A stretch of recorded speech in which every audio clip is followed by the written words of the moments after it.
log in, log on, let's break it down. Truth ain't scared to be found. Dogma shakes when questions rise. No more fear, no more lies. Cyber deconstruction, let's get real. Faith when challenge starts to peel. If it's built on solid ground, why is it scared to stick around?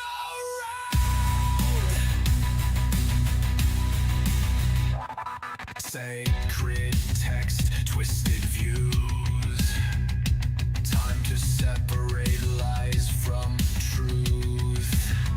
Not here to burn, but here to see what survives when the mind breaks free.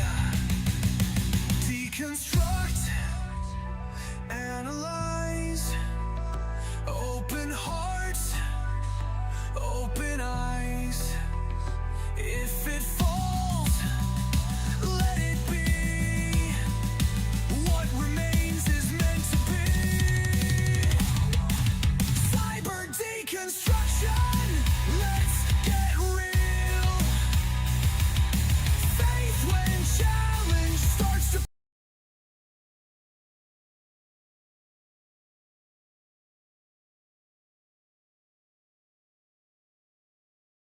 with cyber deconstruction. Hello, hello, hello. How is everybody doing? I gotta see if I am live on YouTube right now. Oh, I am live. That is good. Looked like Justin wasn't seeing it, but hey.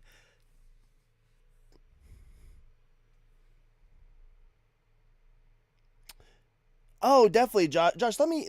Yeah, I'll definitely take a look at that. We got Justin Raid coming in. Thank you all for the Justin Raid. I appreciate it. While we are here, Christians, I just want to know, why is God a sick monster? Hop in the box. Let's definitely talk about it. Gonna go ahead and get up our first guest right now.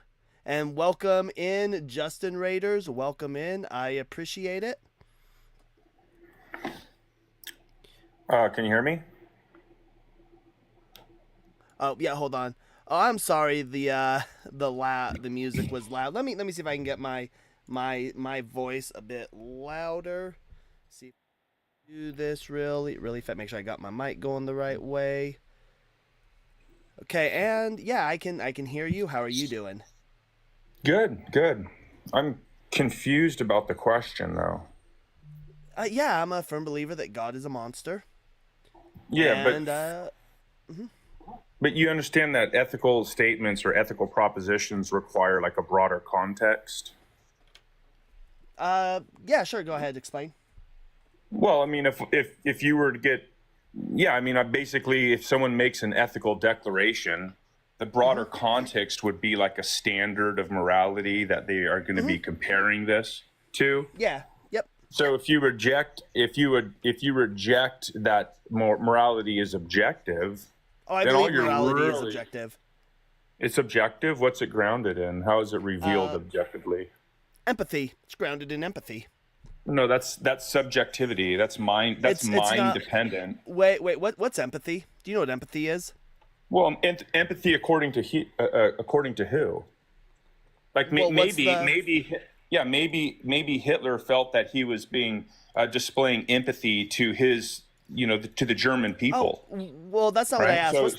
Hold on. What's the definition of empathy? Well, you can look it up for me. Go ahead. Oh, do you not? I can't close out of my. Well, I don't know the specific dictionary definition of the term, but yeah. So empathy. But yeah, we're just gonna play the.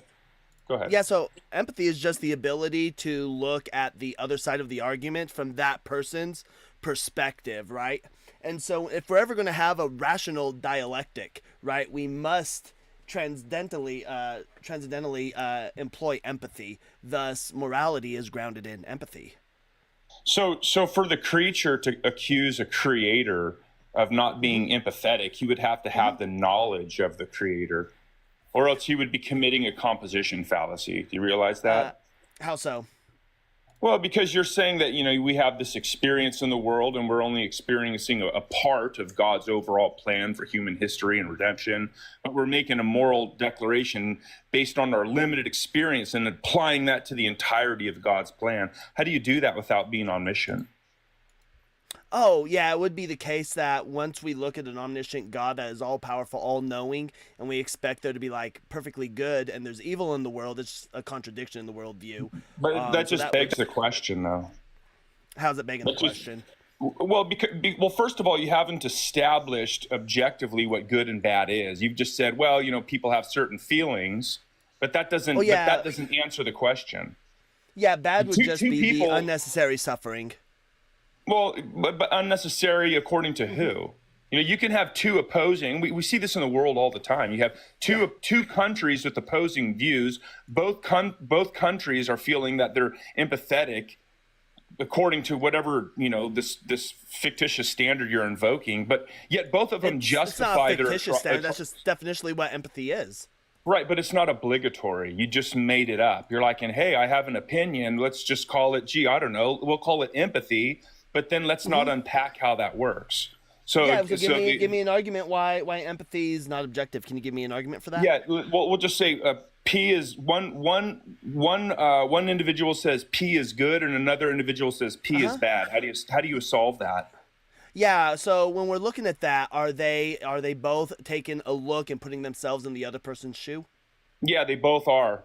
And we see this with politics all the time. You've got the left, and they feel like they're exhibiting empathy, and the right, and they're exhibiting empathy, and all of these things that you're saying, but they fundamentally disagree. No. The right. No. When we talk about like politics, you think is the case that MAGA is actually putting themselves in the shoes of the transgendered community when they try to deny their existence? Oh, so it's empathy towards the smallest group of people or the largest? Oh, so the way empathy works is that you put yourself in the shoes. By the way. Well, no, I'm not. I answered your question. So empathy is when we put ourselves into the shoes of everybody that. So not only those that we're having a dialectic with, but we put ourselves into the shoes of those that are going to be affected, right? And once we do those and we realize that the thing we're going to do is still going to cause harm to all peoples, and that's the issue. To all people. So there you get. You just contradicted yourself. Okay. So someone could say that they're feeling empathy towards the largest amount of people, and by doing so, they need to remove the smaller group.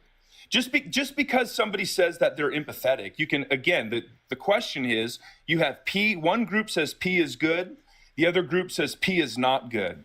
Now, if you can't solve that, then you have a contradiction within your system. Both groups are repeating all of your talking points and all of that. We can do it. So, like, for example, now, what's the solution? If we were...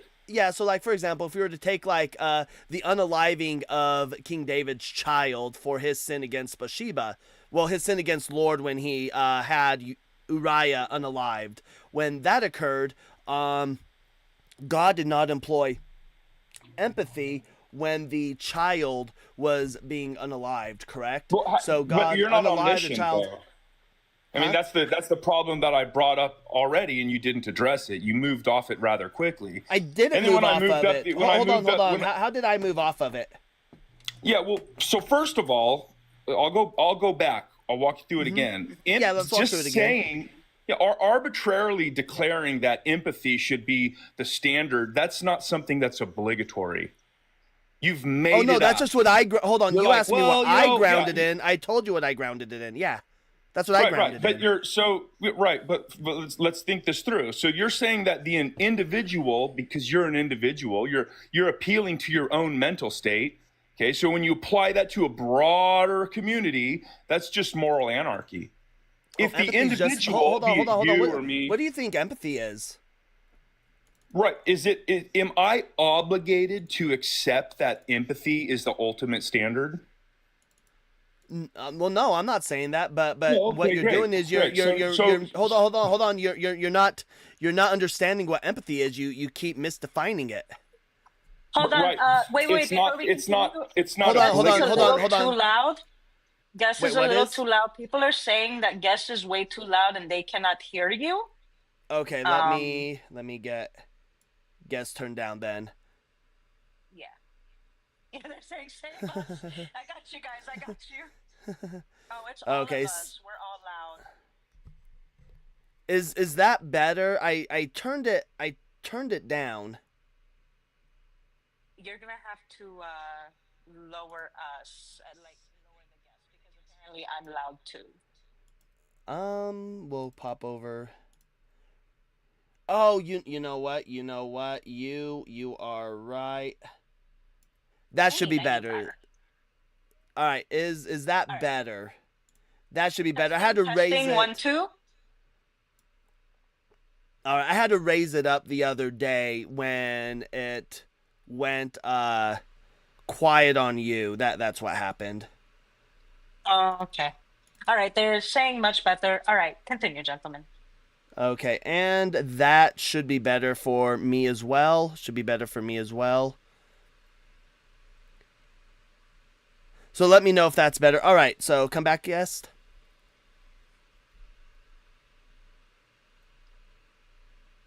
Send an invite. Did you mute me for some reason?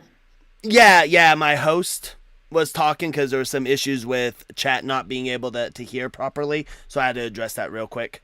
So yeah, so walk me through it again. I'm interested to see how you walk me through this. So you said that morality is objective, and then when Based I on asked empathy. you, well, it's either morality is objective or it's not. You said it is. Then Yeah, when I grounded in asked you empathy. what that objective standard is, you gave me your opinion, but that's subjective.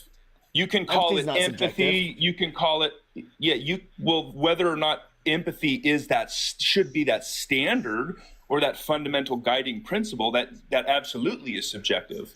What makes I you am think not that? I am not obligated to agree with you that moral declaration should be based off empathy.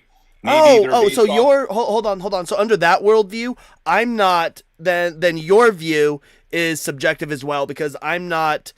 I'm not giving you my view. You don't believe that God's the objective standard? Well, I've not given you my view. Well, what I'm Let me be saying, clear. hold on. What I'm saying is, if you're just going to reject it because whatever I choose, because it's just me choosing it, if me just choosing it is then subjective, right? And you just deny it based on the fact that's what I'm choosing, then regardless of what you choose, I'll just reject it because mere fact of that's what you're choosing, right? So I'll just reject it based on those grounds as well. Well, that would be a tu quo que fallacy, and we can unpack that. But what I'm doing right now, let me back up. To be clear, yes, I am a Christian, and I'm a Christian fundamentalist. However, all I'm doing is examining what you've stated. Now, you said that morality is objective, but when I asked Yep. you what it's grounded in, you appealed to your own opinion, which is subjective. Your opinion is that it should be empathy and not pleasure or crackers on the shelf, whatever it might be. Okay, so you said that it's objective, but when I asked you to unpack that for me, you pointed to something that if it was implemented around the world, it would just be moral anarchy. It would be a bunch of creatures appealing to their own mental states. It wouldn't be. It wouldn't be. Like, for example, so do you think the Schnazis employed empathy when they started the Schmolocaust? No, you're missing the critique here. No, I'm arguing with the critique. You've not- What it is that when we employ empathy, right? So all empathy is did to the looking at Germans. so if you listen, empathy is looking at both sides of the argument, right? So anytime we have any kind of dialectic, right, you are required, if you're being rational, to look at the other person's argument and try to see things from their perspective, right? If you don't do that, you're just irrational, right? And as soon as you're irrational, then there's no need to have a further dialectic because you're speaking out of irrationality. Now, if you refuse to do that or if you're incapable of doing that, then any choice that you make is going to be unempathetic and irrational, right? So when we take the look at some of the things that you mentioned and we have where like the Schnazis did not take the look of the plight of the Jewish people during that time. They were irrational, thus they were wrong. When we take the look at Based on your opinion. And your your opinion is like, you will agree with me or I will call you names. Like, you're rational, but no, like I don't have to agree with, tell me how the Schnazis Why should I took agree the with that? Jewish argument into consideration. No, but let's say that they did, and they're like, you know what, we don't even care, and we're basing Yeah, morality. then they're wrong. Yeah, then they're wrong. Well, hold on. Then they're wrong. Let me answer. Yeah, Mm-hmm. because go you have ahead. an opinion. Because you have an opinion. That's arbitrary. No, it's because when you ignore a whole hold on. When you ignore a whole side to an argument, you're just wrong. You're ignoring a whole side to an argument. That's irrational. Well, according to you, but not your other. See, now you're contradicting yourself again, because that's not contradicting. That's not contradicting.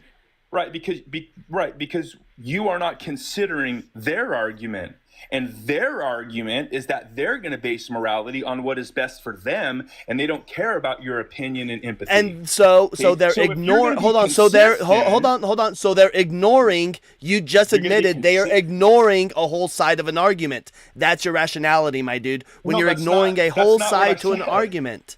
You did. You said they heard the argument and then they ignored it to do what was best for them. No, I said they don't care. They're like, hey, look, this guy has an opinion.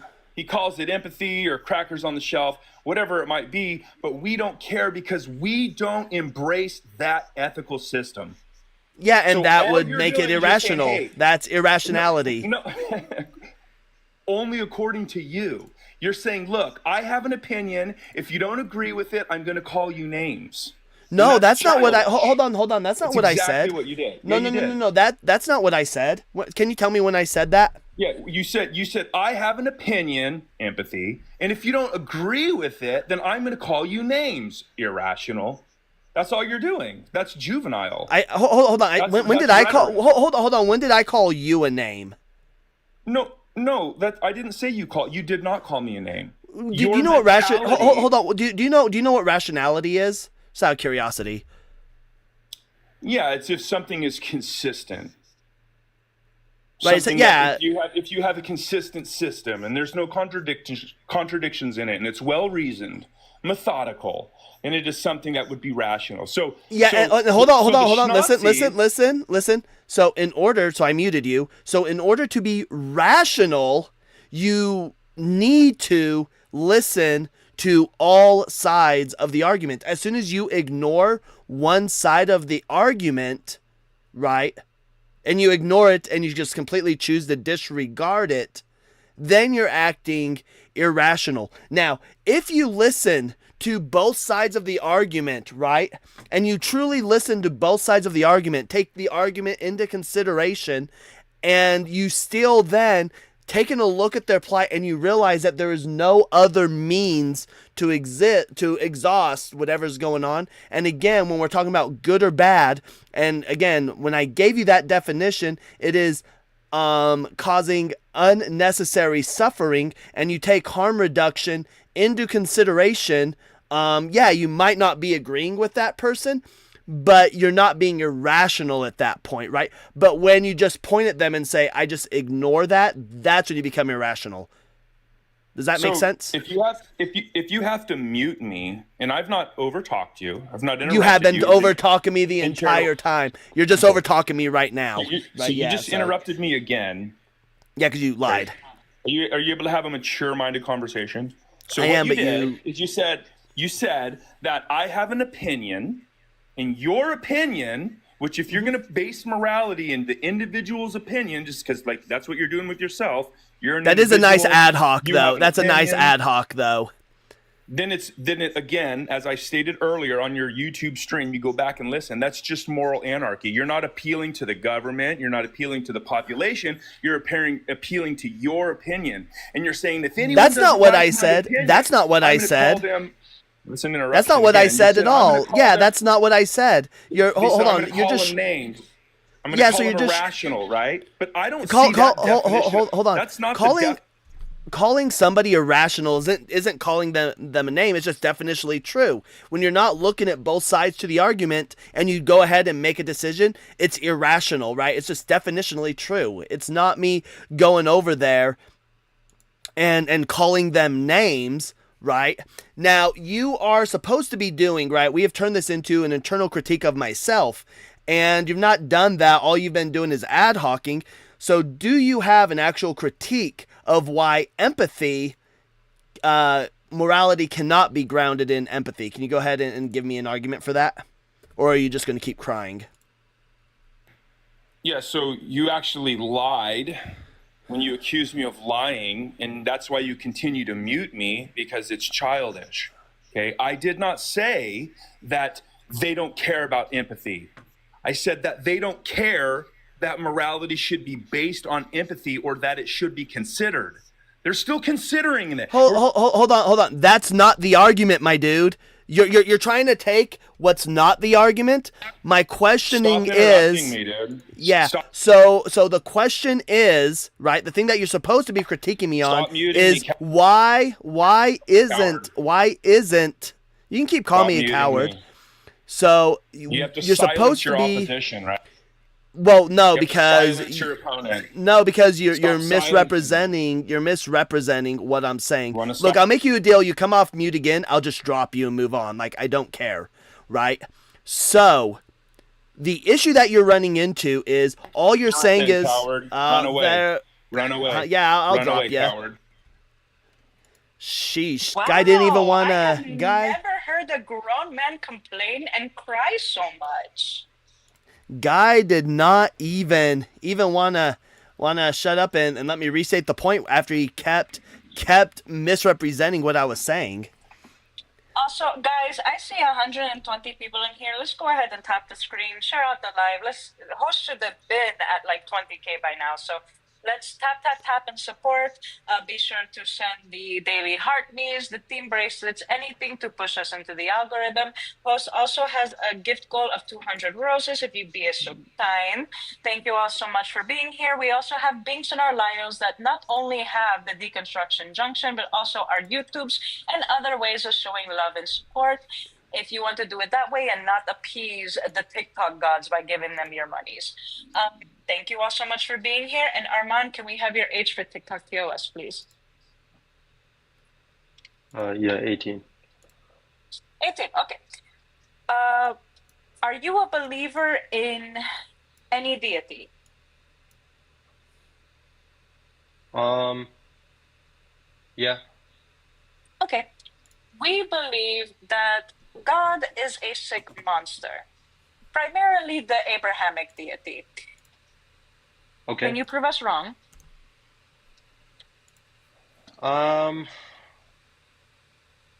Sure. I mean, I'm religious, but for me, I don't view God in the Abrahamic sense like that. But I think I could prove that I don't think he is evil, because then he created all of us, and I don't understand how he could be a monster. Like, could you give me an explanation, because I couldn't then get.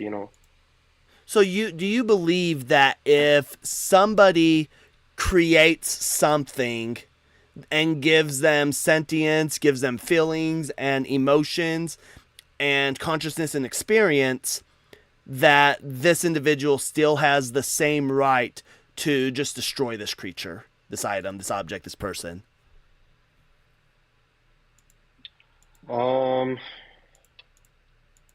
That's a good question. But Right, I don't think God would want to destroy any of us. He does, though.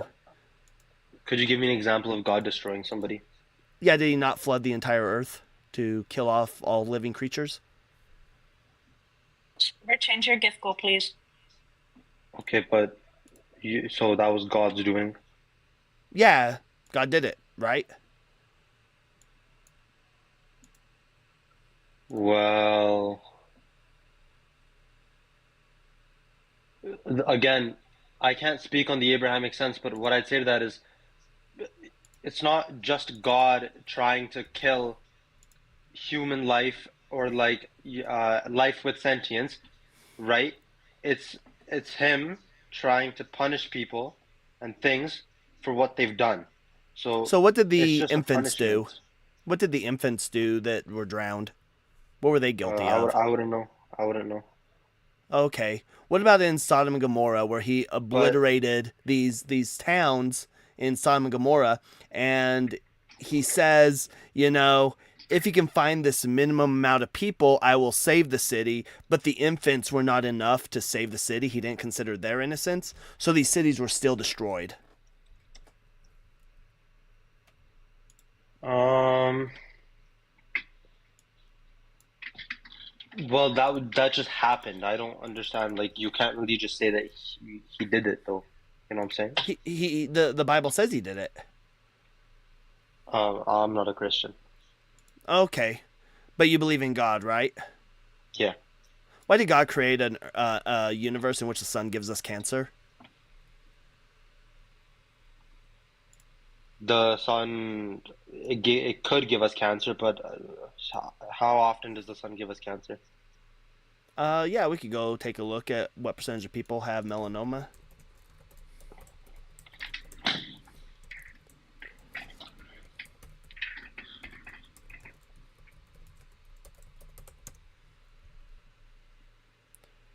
So there is 25 or 20% of the population will be expected to be diagnosed with skin cancer at some point.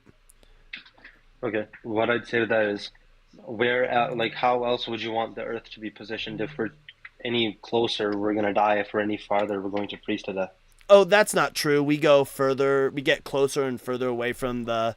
Did you know that Mars is within the Goldilocks zone? We could be as far out as Mars and still be okay. But it Earth has is the nothing to ideal do spot for with. But it human life. has nothing to do with the distance to the sun. It has everything to do with the fact that God made UV radiation come from the sun, and that gives us skin cancer. Or He made it the fact that our cells are mutated by UV radiation, and He could have made it so that our cells were not would not be mutated due to UV radiation. Well, that's just a byproduct of the sun's creation, though. I wouldn't say that he purposely wanted to put UV rays there and harm people. It's just, the Wait, byproduct say of that the sun's again. creation. Wait, say that again. What you're referring to, the UV rays that give us melatonin, it's a byproduct of the sun's creation. It's not him actually putting or trying to put UV rays and just trying to give everyone skin cancer. Is it within His power to have created the sun in such a way that it didn't emit UV radiation? Could He have done that? Maybe.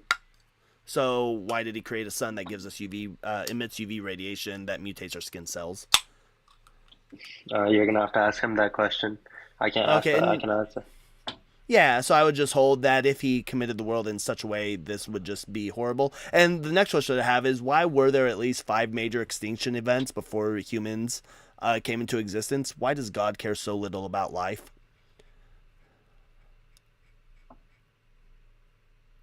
Mm, I mean, he doesn't care little about it because he he made us all here. Like, he didn't, You you better watch know. what you say, because you ran away from Scripture by saying you don't believe in the Abrahamic God. So you better not go to quoting Scripture.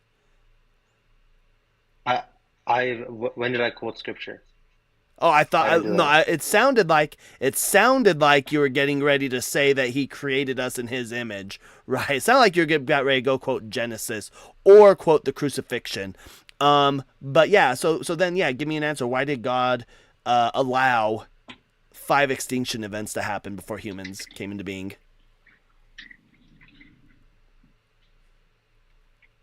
Well, because something must have happened for him to do that. Yeah, like what? Well, we Why would weren't He? alive that time. We wouldn't know. Yeah. So you think that it's justified for Him to just cause animals to go extinct?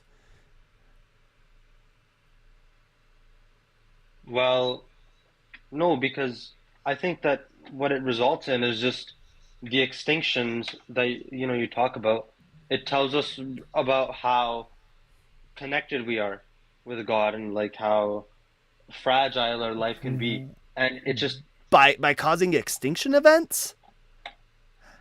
How did it's how did just this it's how did this natural help the law. how did this help the dinosaurs grow closer to God? Like, did Stegosaurus see the meteor coming down and was like, "Oh fuck, I better start praying to God"? Well, the religion that I follow was created in 1699, so Oh, what I don't know, religion man. is that? Sikhism. Sikhism. He's a sheep. Mm-hmm. I haven't heard that term in a long time. Very rare.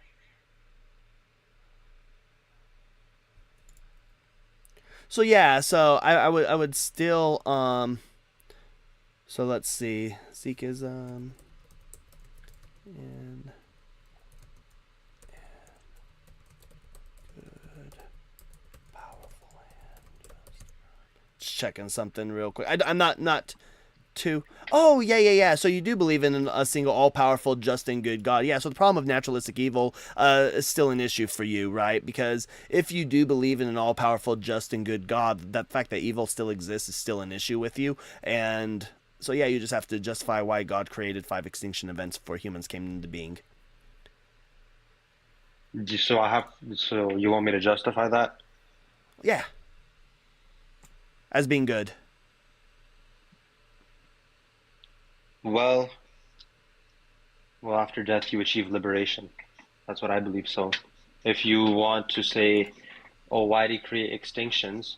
I can also use the argument that these extinctions brought the animals closer to God, Yeah, why part of didn't God God, just and one create with them God. closer to him? Yeah, why did God not just create them closer to him to begin with? Why was sending them down to an earthly existence necessary? Because he wants us to develop a better connection.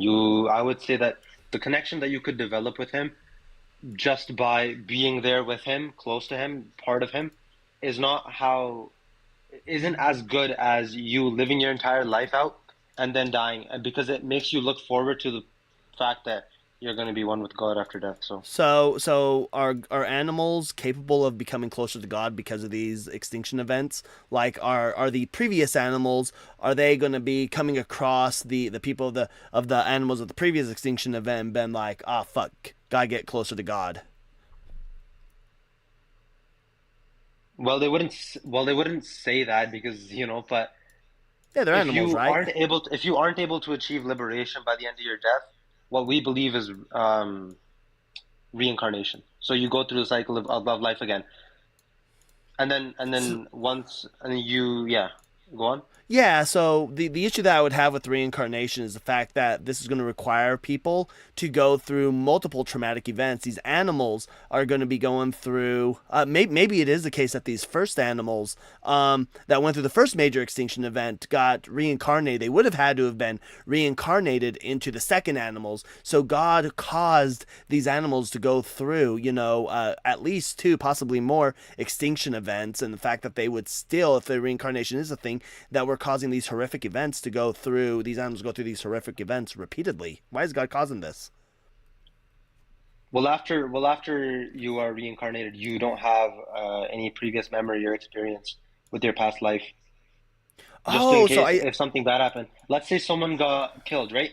And let's say the yeah. final thing they saw was a gun to their head. Hmm. Well, once they're let's say they didn't achieve liberation after death. Once they would go into the reincarnation cycle, they would Hmm. have they would have forgotten the memory of them ever being killed with a gun. So hold on. So if the purpose of life is to get closer to God while living, but when we are reincarnated, we lose all of our previous life, all knowledge of it. I think that's a contradiction in your worldview. That the purpose of it is for us to get closer to God. I think it just Well, God lives in contradicts our it. souls, and you're going to have, if you grow up in the religion and you practice it, your inner soul, like God in your soul, He Hmm. like it's like I think the best way I can explain it is let's say your first life, like the first time you were ever just born on this earth. Let's say you didn't develop that connection right away. It would be like a small flame. Next time you go back, let's say you start practicing the religion. But you didn't achieve liberation yet because you know it would be, But the how flame how would grow bigger. But but it would how just be until yeah, sorry. Yeah, so these animals are going through these multiple extinction events, hoping that their flame grows bigger, that they eventually get reincarnated to be human, where they will start practicing the religion. Is that what you're saying? Well, for animals specifically, Hmm. yes, some of them do go under reincarnation to humans, but a lot of them also achieve liberation because God knows that they aren't able to practice a religion as well as humans. I mean, for example, right? Um, Like a lot of Wait, animals. wait. So do animals go through reincarnation? Yes or no? Animals, yes, they depends. It depends. Like, you have to give me an example. For example, Yeah. Did the it just depends on if you dinosaurs? follow the rules. If you follow the rules of the religion, because a lot of animals, right? Wait. Well, animals Hold can't. on. Hold on. They have to Yeah, follow the rules of what? the religion, like we call them hukams. So the hukams that our God gave us, to get How close to the Him. fuck are the animals gonna follow the rules of a religion that didn't exist until the 1600s? Well, that's when the pant was created. That's when people started to know. That's when like humans. So, there were already humans before that followed the religion, right? That's because they had an experience to Oh, I'm God. talking about I'm talking But about the 5 extinction events before humans existed, when the religion didn't exist. And according to you, they the couldn't practice, follow these rules. Nobody could no, follow these rules the until practice didn't 1611. exist. So the 1699. So the practice Oh, didn't exist. 1699. So the practice didn't exist. But for example, some of the stuff that we have to do is, um, the meat that if we eat meat, it has to be hunted. So we can't eat halal, for example. A lot, like every single animal hunts their meat. They don't eat halal meat. Animals don't cut their own hair, do they? So these are already stuff that animals follow. And and God already knows that, okay, but the animals can't follow everything. They can't read scriptures and stuff. So they achieve liberation in that sense. But other animals that don't do these things, then they go into that reincarnation cycle until they become human in practice. Curious about something That because is you so mentioned. complicated. Well, he mentioned something, so I'm curious.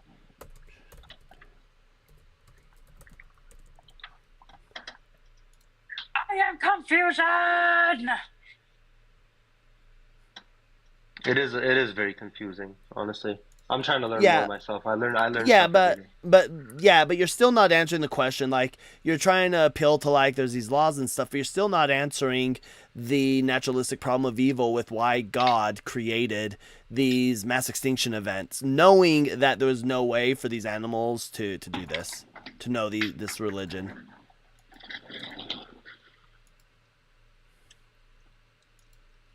Mm. So, like, is there a question you want to ask me about that? Like, what specifically?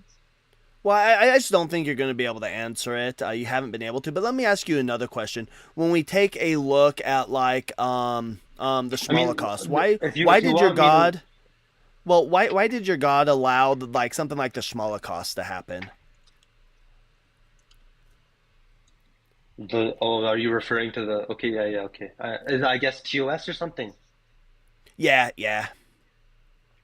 Okay, so humans have the free will to Hmm. become good or evil, and the evil humans don't achieve liberation. They go into the cycle. You know, Mustache Man, he's went under the cycle so far. He's another human now, or whatever. So if we're given this free will, we aren't like he doesn't have he it's not like he's like controlling us like with strings and making some people kill others. It's just people acting on their own. We have free will. That's what I'd say. Yeah, but the question is, though, is like, if he is perfectly good, right? Because again, the little search I did states that and what is the name of your God? Hmm? Waheguru. Waheguru. Okay, I'll just refer to him as God, if that's okay. Yeah, that's Um, fine. all right. But yeah, Do so do you want me to give you some context, right, so you can understand a bit what I'm trying to say? So well, no, I get what you're God, saying, but the issue that you're running into still falls in line within the problem of evil, because again, your God still maintains the omni properties like the Christian God, which is why I'm able to run this. But the issue that you're just still going to run into is, like, why did your God, who is all knowing, all powerful, and perfectly good, allow things like the Holocaust to happen?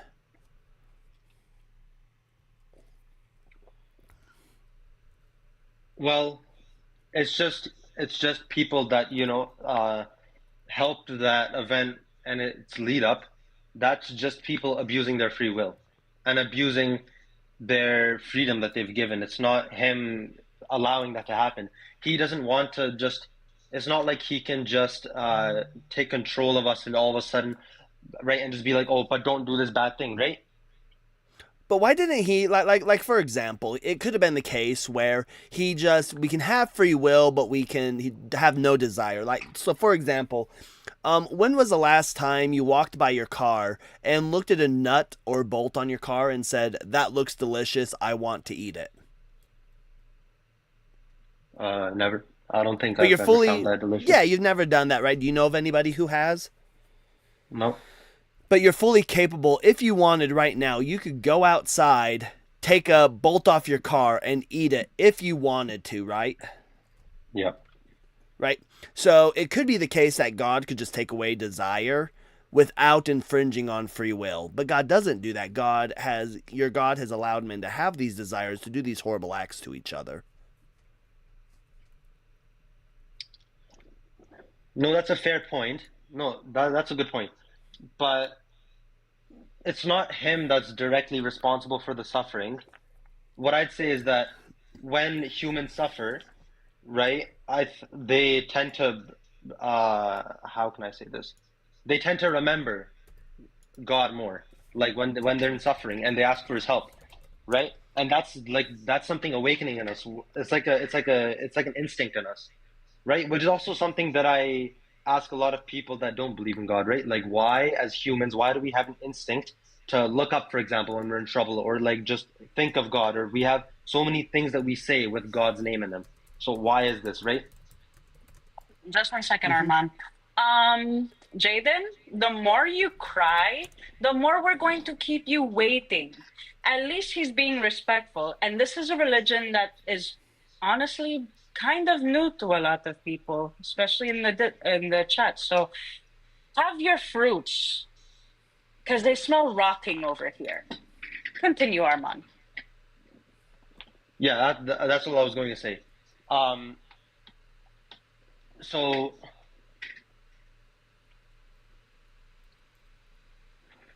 yeah, if you did you want to like comment on what I said? I don't have much to add. Oh, well, I was just No, going to go say, ahead. so yeah, I'll listen. For me, this is a learning experience as well. I've never really talked to anybody with anybody who practices Sikhism, so I'm super intrigued. Oh, okay, yeah. No, so our God is like we kind of believe him as everything, right? Like he's beyond human form. He's everything. That's why I like to tell people that it's not through the Abrahamic sense where God is just like, you know, like a human, like human form. It's just he's everything. So like what I'd say is like if he's everything, right? Like Hmm. what kind of power could he display to stop the extinctions, right? That's just the cause of destruction and creation. That's just the cause of it. And those animals were unlucky to be part of those extinctions, but it just happened. Yeah. So, question I have for you, I'm gonna butcher these words. So it's Haumai. So the idea is that humans have excessive ego, which is like the root of all human suffering, and the goal is through reincarnation, is to we get closer and closer to God through reincarnation. Correct? Yeah. So why is it the case then that God, because you don't run into the issue of like man's fallen state like Christians do, because there's no Adam and Eve story, right? That doesn't exist. But the idea is that it's based off of self-centeredness that creates attachment with karma and continued rebirths. And it's a cycle of samsara where souls are reborn multiple times until they achieve liberation from this cycle and unite with God. Yeah. Um, so the question is, why doesn't your all good God make himself known to people? Because it appears that he probably wasn't known until 1699. So why doesn't God just make himself known so that we can end this cycle earlier? So we have I don't know what the word is, but it's like okay.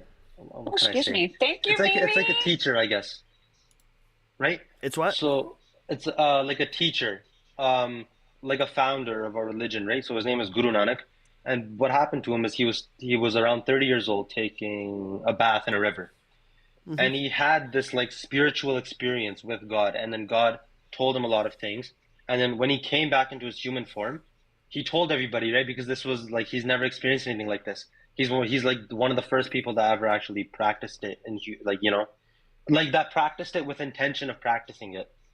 Oh, that's a good So question. so he Okay. Arman, yeah, what's up? um, are there any similarities to Buddhism or Hinduism with Sikhism? Uh which ones? Sorry, Buddhism and what? Buddhism and Hinduism. Yeah, Hindus I think believe the actions have consequences, karma, and the soul is reborn, right? They believe in that. They believe in Mm. meditation, they believe in practicing, they believe in chanting the name to get closer. Uh Buddhism, they have a similar like cycle, right? Like breaking free from the cycle and connecting with God, right? Correct? I think they also have that. Like Nirvana type. Yeah, yeah, yeah, Yeah, yeah, I yeah. think, yeah. Yeah. Those are similarities, I'd say. Oh, interesting. Honestly, I'm learning. I'm having fun here. I don't know about you guys. There's And he's I have. respectable. Give I the kid have. the break. Yeah. there's So yeah. only So hey, I appreciate this. I do have some other people on here that I think are Christian, but hey, I appreciate that. Let's give Armand some massive W's. I'm gonna give you a follow. I will give you a follow. Thank you, man. I Um, appreciate it. and yeah, I appreciate it, and you were a good sport with this. I was kind of I don't know much about that religion. I need to study a little bit more. And it Yeah. was founded. It started in India, correct? Yeah, like India, Pakistan region, yeah. Mm-hmm. All right. Well, Oh, I I followed you too. appreciate. Yep, I appreciate you coming up. Thanks for being such a good sport. Yeah. No, And I thanks for I having I more understand. patience. Oh, go ahead. I was gonna say, I understand a lot of people don't know because I think there's only about 25 to 30 million people that actually are followers of the religion, so it's not too well known. I understand why people don't know. I Yep. just wanted to Well, come up here and thanks. say what I thought.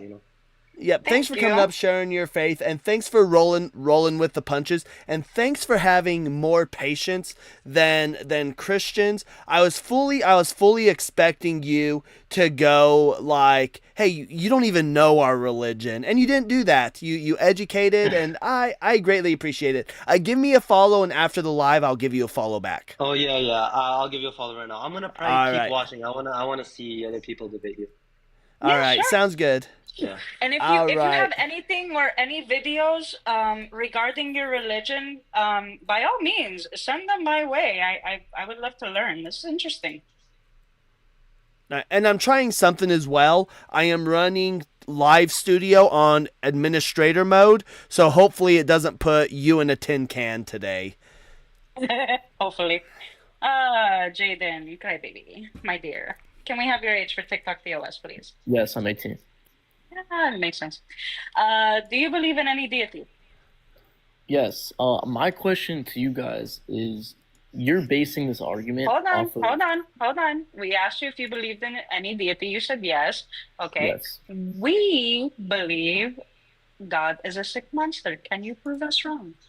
Okay. So my problem with your entire argument as a basis is you're making a claim based off morality, and yet you don't believe in objective morality. So you're trying I to never said claim. that. Wait. So you believe in objective morality without a creator? Yeah, it's based in empathy. So wait, hold on a second. If it's based in empathy, then why was it a natural, normal thing, for example, for the Aztecs to unalive people? Like Oh, they because they literally weren't. naturally. Do you know what empathy is? What's the definition of empathy? Empathy is you're having remorse. No, that's not what empathy. That's sympathy. Everybody Or gets showing- or empathy showing- and sympathy. Or showing emotional I guess like release. Can Empathy, you give me empathy, definition? yeah, empathy is just the ability to look at the other person's point of view and to hear their argument, to see things from their side, right?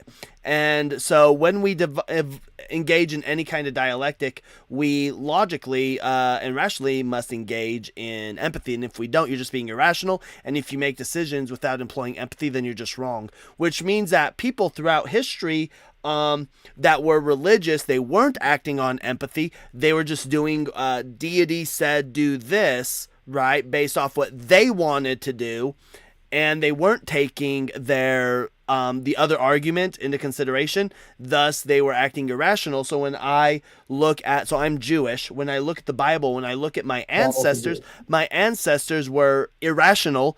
They were unempathetic. They didn't take empathy into consideration. When we look at other cultures that did these other horrible acts, they were unempathetic, acting irrational. Thus, they were wrong. So do you agree that if I have my reasons, especially when you get into hard moral situations? So are you an atheist? Just wondering. Yeah, I'm an atheist. Okay, so as an atheist, you still have to acknowledge that there is no objective truth in the universe. You have to acknowledge that because there's no definitive, especially when it comes to human beings and animals. The emotional response, even if it derives from empathetic, so like reasons and emotions, it doesn't matter because someone can have feelings towards the opposite thing. For example, someone who's diagnosed with psychopathy can have emotional feelings towards doing terrible things. But again, you're trying to base the argument as, well, God did all these terrible things when you can't really define a terrible thing. So that really say he's just unempathetic. He was just unempathetic. Well, how is it unempathetic if the people at the time of the flood, for example, would mass rape people, unalive them all the time, known for sexual immorality? They're doing that now. What's the difference? No, not as much. Under the guise of Christianity. Okay. So you're saying now. I mean, let's just straight. You're saying now, majority of the population is raping people and unaliving them.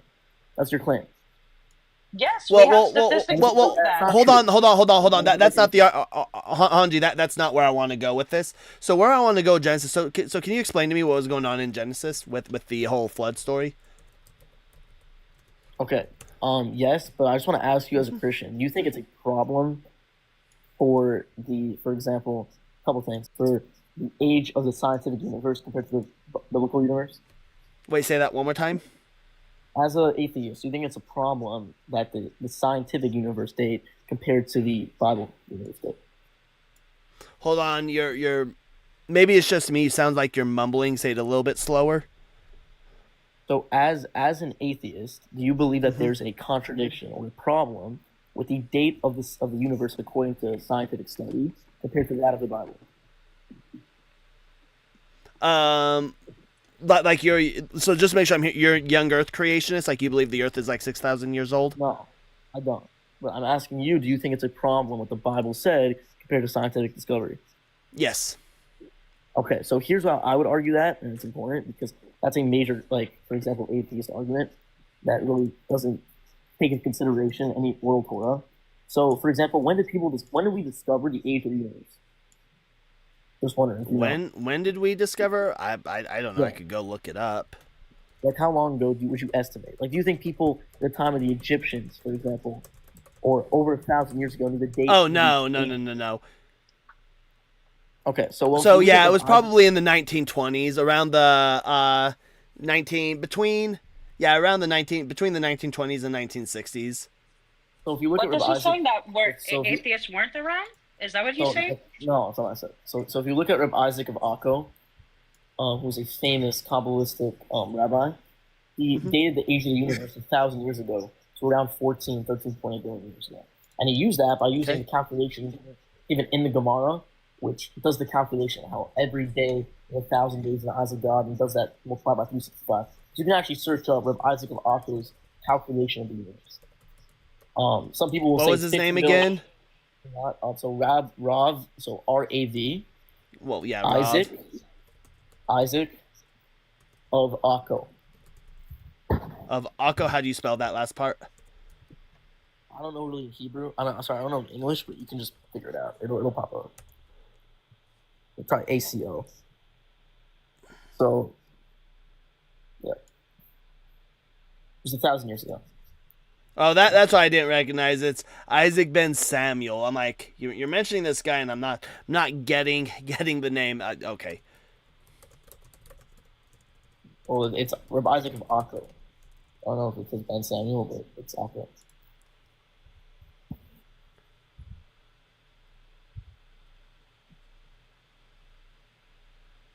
Do you know how old he said the universe was? Yeah, so according to some sources, they'll say it's 15 billion, but that's actually not true. His calculation is from between 13.8 to 14.2. Mm-hmm. If you look in the Hebrew, it explicitly says 13.8 to 14.2.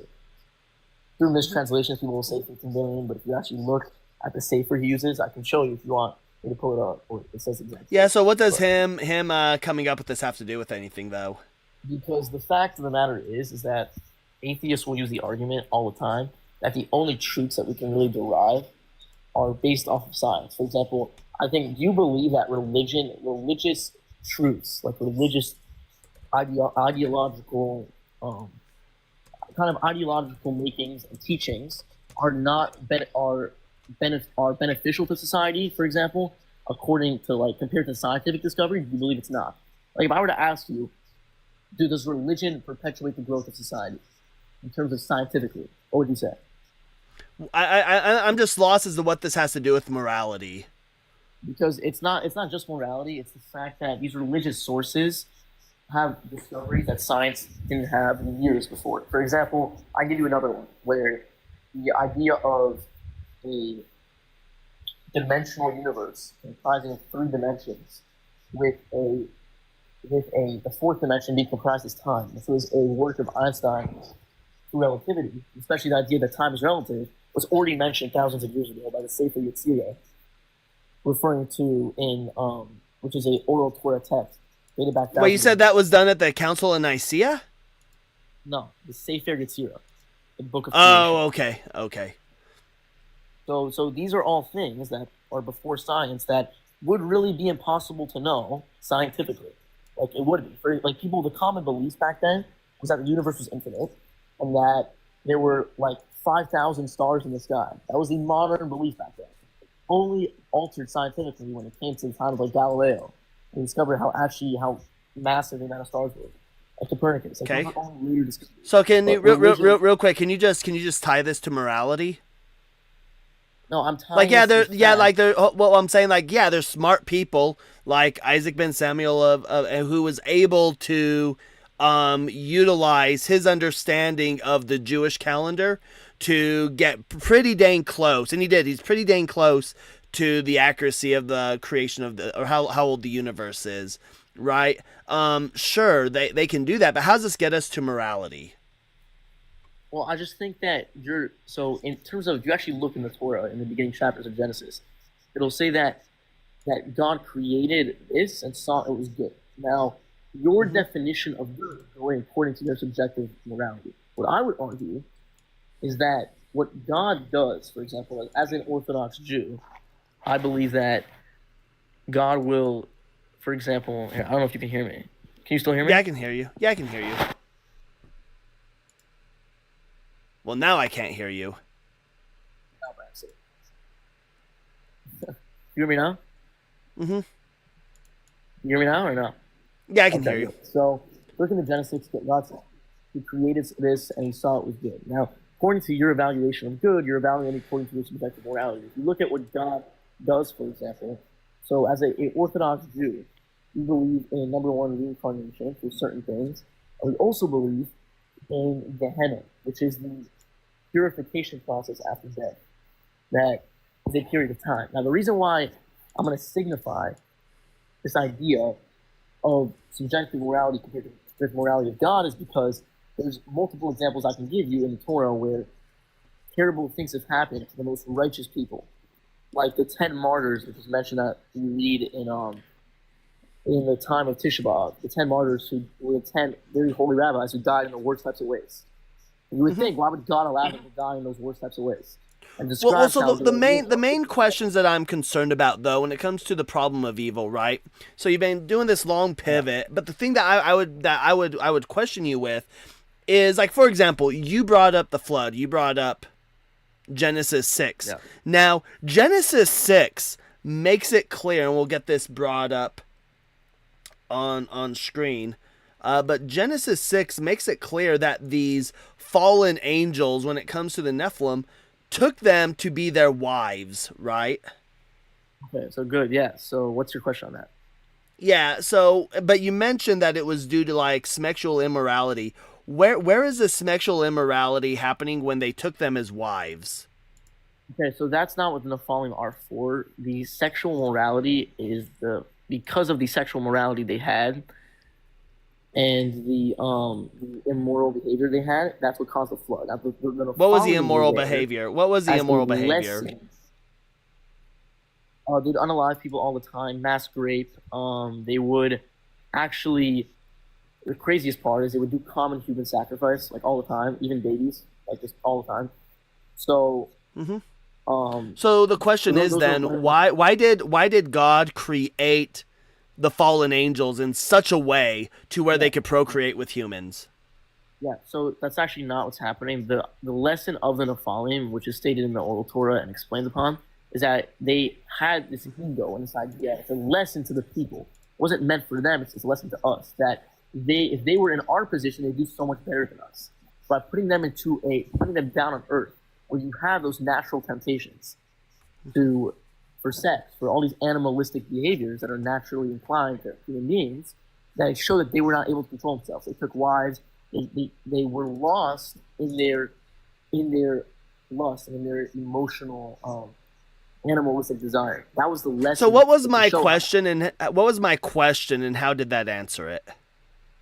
Because your question is that how does the Nephilim taking their wives relate to sexual immorality? No, that's not what I asked. I asked why did God create the Nephilim in such a way where they could breed with humans? That was the question. Because he didn't create them that way. When they came down to Earth, so when they were brought down to the physical planet, they gained the feelings that humans have of lust, of these animalistic desires. So he put that way as a lesson to us, to show us that look how much we can overcome even past angels. Because angels were in our position. I'll ask for a third time. Why did God create angels with the capability of having sex and having offspring with kids or with humans? Okay, so I just told you he did not create them for that purpose. The Nephilim. I didn't say he created. Hold on. I did not say he created them for that ability. For that purpose. I said he created them with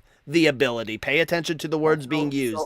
He created them with the ability to do that. So Nephilim were not initially created with that ability. Once they desired to come down to Earth, that's when they had that ability. That's when that ability was given to them. So when they came to Earth, God gave them the ability. Why did Hashem give them the ability? Hashem gave them the ability as a lesson. First of all, to show them, number one, there's a couple of reasons. To show them, number one, how hard it is for human beings. That if you were in their position, you wouldn't be able to just turn away from the evil easily. It's a major struggle that people usually falter with because it's such a strong desire. So that's number one. Number two, it's a lesson to us to show us that even the highest of angels, they don't have the same capability we have, and that we're able to, even when we go the wrong way, we're able to come back, and it's to show our greatness. What we're able to do. Those are the two reasons. You're thinking so God sent when they fell. God then said it's a good idea that they be able to have children with humans. No, and God caused them to be able to have that. That is what you said. No. So when they told God that they would do better than the human beings on Earth, so when they were sent down with the same lust and the same feelings as the human beings. Therefore, they were able to do the same things humans can do. They were showing them the free will humans had. Unlike human beings, the Nephilim did not have that. They only good. They only turned to good. So when they were sent down, they had all these animalistic natural desires. It was meant to teach them a lesson of it's not that easy. You think it's that easy. When you come down here, you see how hard it is to turn from good and evil and to turn away from these natural animalistic desires. And it's a lesson to us at the same time to show us how much that we can accomplish even over the angels. That was the purpose of it. So he created them with the ability to be able to do that when they fell as a lesson to us and to teach them. That was the purpose of it. I think that God giving, because it seems like this mating and taking humans as wives kind of was a catalyst, and I think God orchestrated. You believe God's all knowing, correct? You mean like by all knowing that he knows everything that's going to happen and will happen? Is that what you mean? Yes. Like depriving of free will or including free will? It would just be that God knows the outcome of every situation that's going to arise. But like deprived of free will or with free will? Like, does that mean that, are you referencing that as being that free will doesn't exist, or is that included with the idea that we have the free choice? Well, are you trying to suggest that with free will being introduced, that God suddenly becomes not all-knowing? No, I'm trying to say that at the same time, there can be an all-knowing God with free choice. There can't be. There can't be. There There could be an illusion of free will, but you can't have true free will. Well, not really. Like, if I put you an example where you can choose between an apple and an orange, or even a more simpler thing. Let's say I put you into where something that's more practical. I put you into a position where you could either go off with this woman before marriage, commit a sin, and sleep with her. I give you this other option where you turn away and you wait till marriage, right? So God, let's say I end up choosing the outcome of waiting till marriage. So God knew you were going to wait till marriage. Yep. But in that moment, you could have went, like, for example, you had the choice to go the other way, but you didn't. And he knows that you wouldn't have done it. So he can still know you wouldn't have done it, but you still had the choice in the moment. Like, now, what happened if I hold on? What happened if I did go against what he'd already saw? What happens? Well, that wouldn't work because he knows every possible outcome. Like, right. So if he knows, right. So if he knows every possible outcome, right, meaning that I don't actually have true free will, I just have an illusion of free will, right? So the question with that, because I don't have actual free will, he already knows the choice, because he knows the choice I'm going to make, right? How does that take away the free will? Because it's just an illusion. If God, again, in the situation that you gave, I asked you, what if I chose to do otherwise, and you said I couldn't because God already saw. You said I couldn't. Those were your words. I said God knows every possible outcome, and therefore you wouldn't be going against what God saw. So you can still choose the other outcome. I'm not choosing, though. I'm not choosing. I don't have true free will. I can't do other. But with that said, hold on. With that said, say that again? This idea is limited in your human understanding. Again, you're trying to understand a concept that is a concept that is so above human rationale because we only perceive it as being. Oh, you don't want to tell me that. You're going to put yourself in a vat. You don't want to say that. You're going to put yourself in a vat. So are you going to hold to that God's ways are higher and that we just can't understand him because his ways are higher and we just can't fathom? No, that's not what I'm saying. I'm saying there's certain concepts that are contradictory to human understanding that are hard for humans to understand. This is one of the examples. Just like if I were to tell you, picture a color that isn't in the diaphragm of the human colors. Can you picture one? Wait, say that again? If I ask you to picture a color that you've never seen, can you picture one? No. Okay. Does that mean that there's... I can. Does that mean... No, you can't. Does that mean that there's still not colors? Is there still not more colors in that looking into? Does that mean that? Does that mean there's not more colors? Yeah. Just because you can't see all the colors, that means that there's not more colors. Oh yeah, but that's something that I would expect in my worldview, right? But the issue that you're running into is especially now this is, I understand, because this is where we're going to get a little bit off because of the way you as Jews we view hell. It's going to be a little bit different. Well, how do you perceive hell? Well, I grew up practicing. I don't believe in hell. I deconstructed Judaism. I also grew up practicing Orthodox Judaism. But the issue that you were going to run into is that if God knew the end state, God knows the end state, right? But yet he still chose to create us, right? Still chose to create us knowing what we are going to choose, right? I was just saying we have no free will because we can't do other than what God has already seen. So God already knows what's going to happen. Again, well, that's once again limited by your human understanding. You can't perceive something as being all-knowing at the same time free choice. That is the whole entire internal complex. It's it's a not. dilemma. It's a human dilemma. And again, just like I told you, you can't picture a color other than the ones you can picture. That's non-analogous. Yes, you can. No, you can't. Well, no. Well, You hold can, on. especially artists.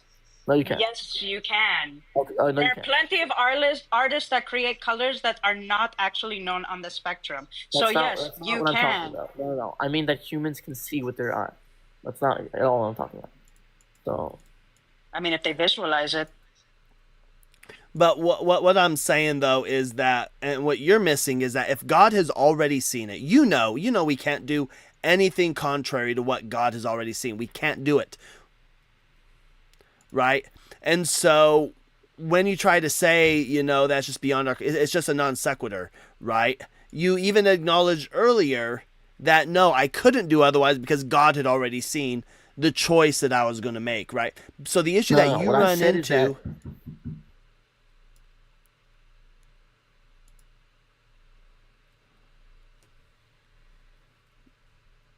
I think he has a guest over.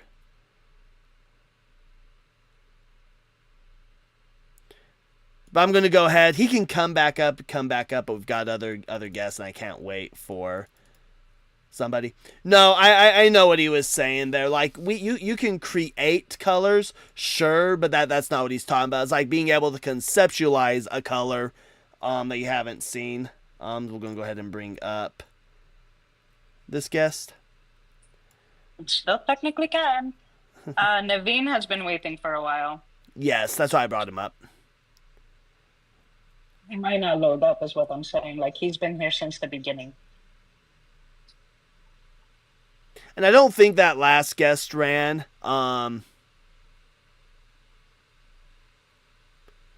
He's not gonna load. Yeah, he's not loading, so we'll go ahead and move on Mindmaster. to David. Oh. I didn't even see him. David, can we have your age for TikTok TOS, please? Hello. Can you hear me? Yes. Okay. 24. All right. Are you a believer of a deity? Yes, the Catholic God. Okay. Did you say the Catholic we God? believe he Yes. Classical Oh. theist. did. We believe that God is a sick monster. Can you prove us wrong? Well, I think it's best we define terms first. What does it mean to be a sick monster? Yeah, I just believe that God causes unnecessary suffering. Okay, but what is unnecessary suffering? Yeah, it is suffering in which isn't required, like for example, it's just suffering that's not required, like to teach a lesson or something. Just not required at all to progress humanity. Okay, so I'm assuming this is based around morality? Like Oh what's yeah, we good can and base what's it bad on or morality. wrong? Yeah. Okay, so then my next question would be, what moral code do you follow? Yeah, I base it leads on you- empathy. leads you- I grounded in Yeah. empathy. Yep. Okay, why is empathy good?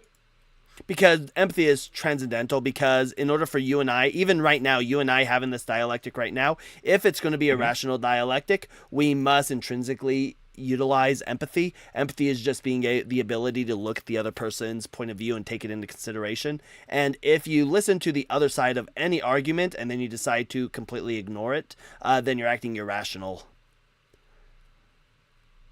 Is that like the standard? It's true all the time? So like if I ignore somebody who believes in raping children or something, is that me not being Yeah, empathetic so- to them? Well, no, you'd still listen to their argument, right? So what you do is you take a listen to their argument, right? But when you're listening to their argument, you're talking about, let's say we're talking about raping children. Well, when we're being empathetic, we also have to take those children into consideration because they're the subject. So we have to be empathetic to their view as well, right? And so children don't want to be raped, and so thus it would be wrong to grape children. And just a hypothetical, of course. What if they did want? Well, I guess by definition, you can't want to be. Yeah, Okay, let's. children can't concede or can't consent. Okay, but like, what's wrong? Okay, let me try to give you a moral hypothetical. What is wrong with two siblings having Hmm. non-reproductive, uh, S word, lovemaking What would be wrong with it with non-reproductive lovemaking? between two siblings? And Hades. Yeah, so when we take a look at that, and we take a worldview into everybody that's affected by that, not only is it them, but it'd be their friends and family, because we take account to everybody that's affected by that. Um, and it would be the case you're saying non-reproductive, and all Right. things, right? Yeah, so if we're taking a look at that, yeah, it would still be wrong because, again, we have a power dynamic in which consent cannot be given because of a power dynamic. What, what do you mean by that power dynamic? I'm sorry, I don't. And Yeah, they're I hope. Look, siblings. I'm They're not trying to siblings. There's be. a power dynamic. And I'm not trying to be. I'm just trying to throw out hypotheticals out there. I'm not really trying to be, No, you're good. kind You're of. good. I'm not going to Okay. be one over here trying to say. Okay. But yeah, Right. I So, would just say that yeah, it'd be wrong because all things considered, it'd still be wrong because there's a power dynamic. One of them can't honestly give consent. what if they're adults? So that's kind of my part of my hypothetical. Yeah, there's still a power dynamic going on. They're siblings. One of them grew up older, looking up to the other one, and so it'd be a case of taking advantage of having that power dynamic. Thus, consent can't be given. It's the same reason why, like, children can't give consent. Not only are they too young to do it, but there's a power dynamic going on in which the children, most children are raised in an environment in which they're like, hey, if the adult is asking you to do something, you ought respect your elders, right? That tends to be an environment that we live in. Likewise, when we grow up in environments, generally older siblings are given a little bit more responsibility. They're held in a little bit higher regard. Thus, it would be a power dynamic. Thus, it'd be wrong. I'm sorry, but I'm still not following. If they are grown up and their minds are Mm-hmm. fully developed, I'm not saying there's one has a mental illness or not, but I Oh, I'm still not don't saying there's see a if they're mental both illness. I'm saying consenting. there's a power dynamic, and thus one cannot rationally give consent because there's a power dynamic. So they have to. You're saying they have to be on equal terms, I guess, in that Yeah, they'd power have to be on a dynamic. level playing field, correct? So twins, or maybe they were separated at birth, or something like that. That is that. Do they know? Do they know their siblings? No. What if they don't? Well, if they don't, then they don't know. So yeah, in that case, there'd be no moral issue with it because they don't know. Okay. So but But somebody even knows. under your Somebody has worldview, to. that's the same stance What do because you they mean? don't What's know. okay? Yeah, fair enough. But I'm still kind of not understanding the power dynamic aspect. I Yeah, don't it's understand why. because Yeah, so it's because as family members, we tend to view family members a little bit different than other people. There's a power dynamic there, and thus it would still be considered a form of abuse.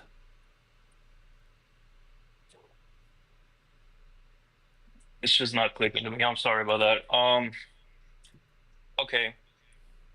So what again, let me just go back just because I'm sorry, I'm just not following with the power dynamic. Let's Mhm. drop that. Let's just go back. What moral code is there? Because you said it transcendents good and evil, Mhm. I guess transcendents all of us. Where is that grounding? Empathy is transcendental. Empathy is Yeah, how transcendental. do you okay, where do you get the grounding for that?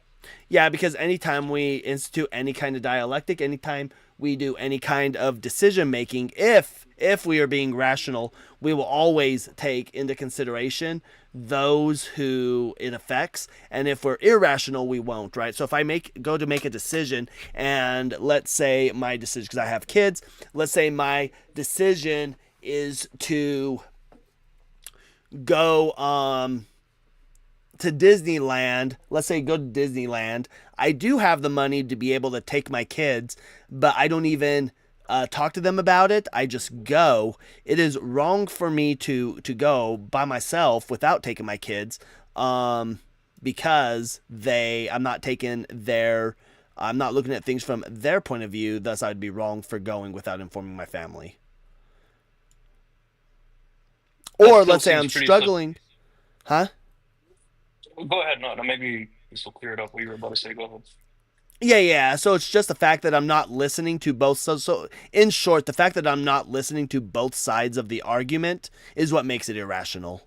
In order to be rational, you have to listen to both sides of the argument. Okay, there's listening, which I could listen. I mean, I'm here, listening to like atheist arguments. But what about my action? Because I feel like you can listen to everybody all you want, but the good and evil part comes in the action of what one does. Yeah, so if you take an action without listening to both sides of the argument, then it'd just be irrational, thus you'd be wrong. You could give me an example, we could talk about it. As a matter of fact, let me give you an example. I'll give you an example from the Bible. So, are you familiar with David and Bathsheba? Yeah, I'm not too, I guess, well versed in my Bible. I'm still like, yeah. studying it. So do you believe that? Yeah. So do you believe that women should ever be punished for the sins of their husbands? No. No. Well, God disagrees. So when we read the story of David and Bathsheba, I'll get this brought up real quick so we can all read it together. Taking a jab, huh? You took kind of that hint of my profile picture and my name. Wait, what? I mean, don't take it seriously. I was just trying to make a joke because David is my name. Oh, yeah. No, I get it. Yeah, David with his mother's Lear. I know this because I'm watching House of David, and that shit is good. All them men are fun as fuck. All right, let me get this brought up here. So essentially what happened is David is at war with the Amorites, and he's on his palace. He sees Bathsheba bathing, has her brought into his palace. He sleeps with her. He gets her pregnant, realizes this is a problem because under Torah, he should be unalived. He should be stoned. So what he does is he has Uriah come back from the battlefield, and he tries to convince him to sleep with her. But Uriah says, no, I can't do that. My brothers are on the battlefield right now. I need to be there. So this is a problem for David, because if Uriah comes home and Bathsheba is pregnant, Uriah is going to know that. So David then comes up with this idea. I'm going to send Bathsheba not Bathsheba. That's wild. I'm going to send Uriah to the front line. Uriah to the front line. Hanji, can you say something real quick? Hello?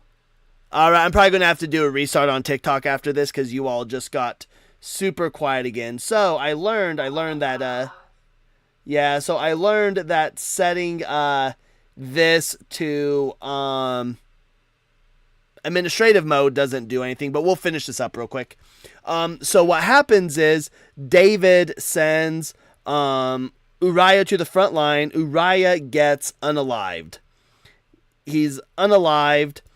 And then we get this here. Now, so Nathan comes and says, get this brought up. Why have you despised the word of the Lord to do what is evil in his sight? You have struck down Uriah the Hittite with the sword, and have taken his wife to be your wife, and have killed him with the sword of the Ammonites. Now therefore the sword shall never depart from your house, for you have despised me, and have taken the wife of Uriah the Hittite to be your wife. Thus says the Lord, I will raise up trouble against you from within your own house. I will take your wives before your eyes, and give them to your neighbor, and he shall lie with your wives in broad daylight. For you did it secretly, but I will do this thing before all of Israel and in broad daylight. Right? So where this would fit in is, in this instant, God did not employ empathy. God just said, hey, your wives are going to be raped. And we learn about this in chapter 16 where this comes to fruition, where Absalom, David's son, goes up on the roof and rapes his wives on the roof.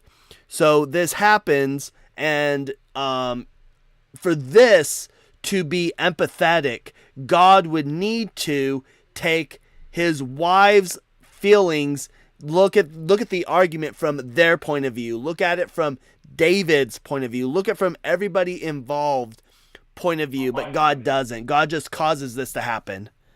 Okay. Right. And Nero by the way, bow down. This story, yes, I am well aware of. I'm just saying, when I said I'm not too well versed in the Bible, I'm not like, obviously David, me being into David, I have read everything about David, so yeah, I do recall this. So yeah, it just leads me back. Why is not having empathy evil? Why is that evil? Oh no, it just says it grounds morality. It grounds morality. Because the fact that you and I are even having this dialectic, we are employing empathy and we don't even realize it. It is just transcendental. Empathy is transcendental. Empathy is transcendental. Mm-hmm. So it's you're not a moral relativist, is what I'm hearing, right? Wait, say that again? You're not a moral relativist? He's a moral relativist. No, I heard him. Moral relativist. I'd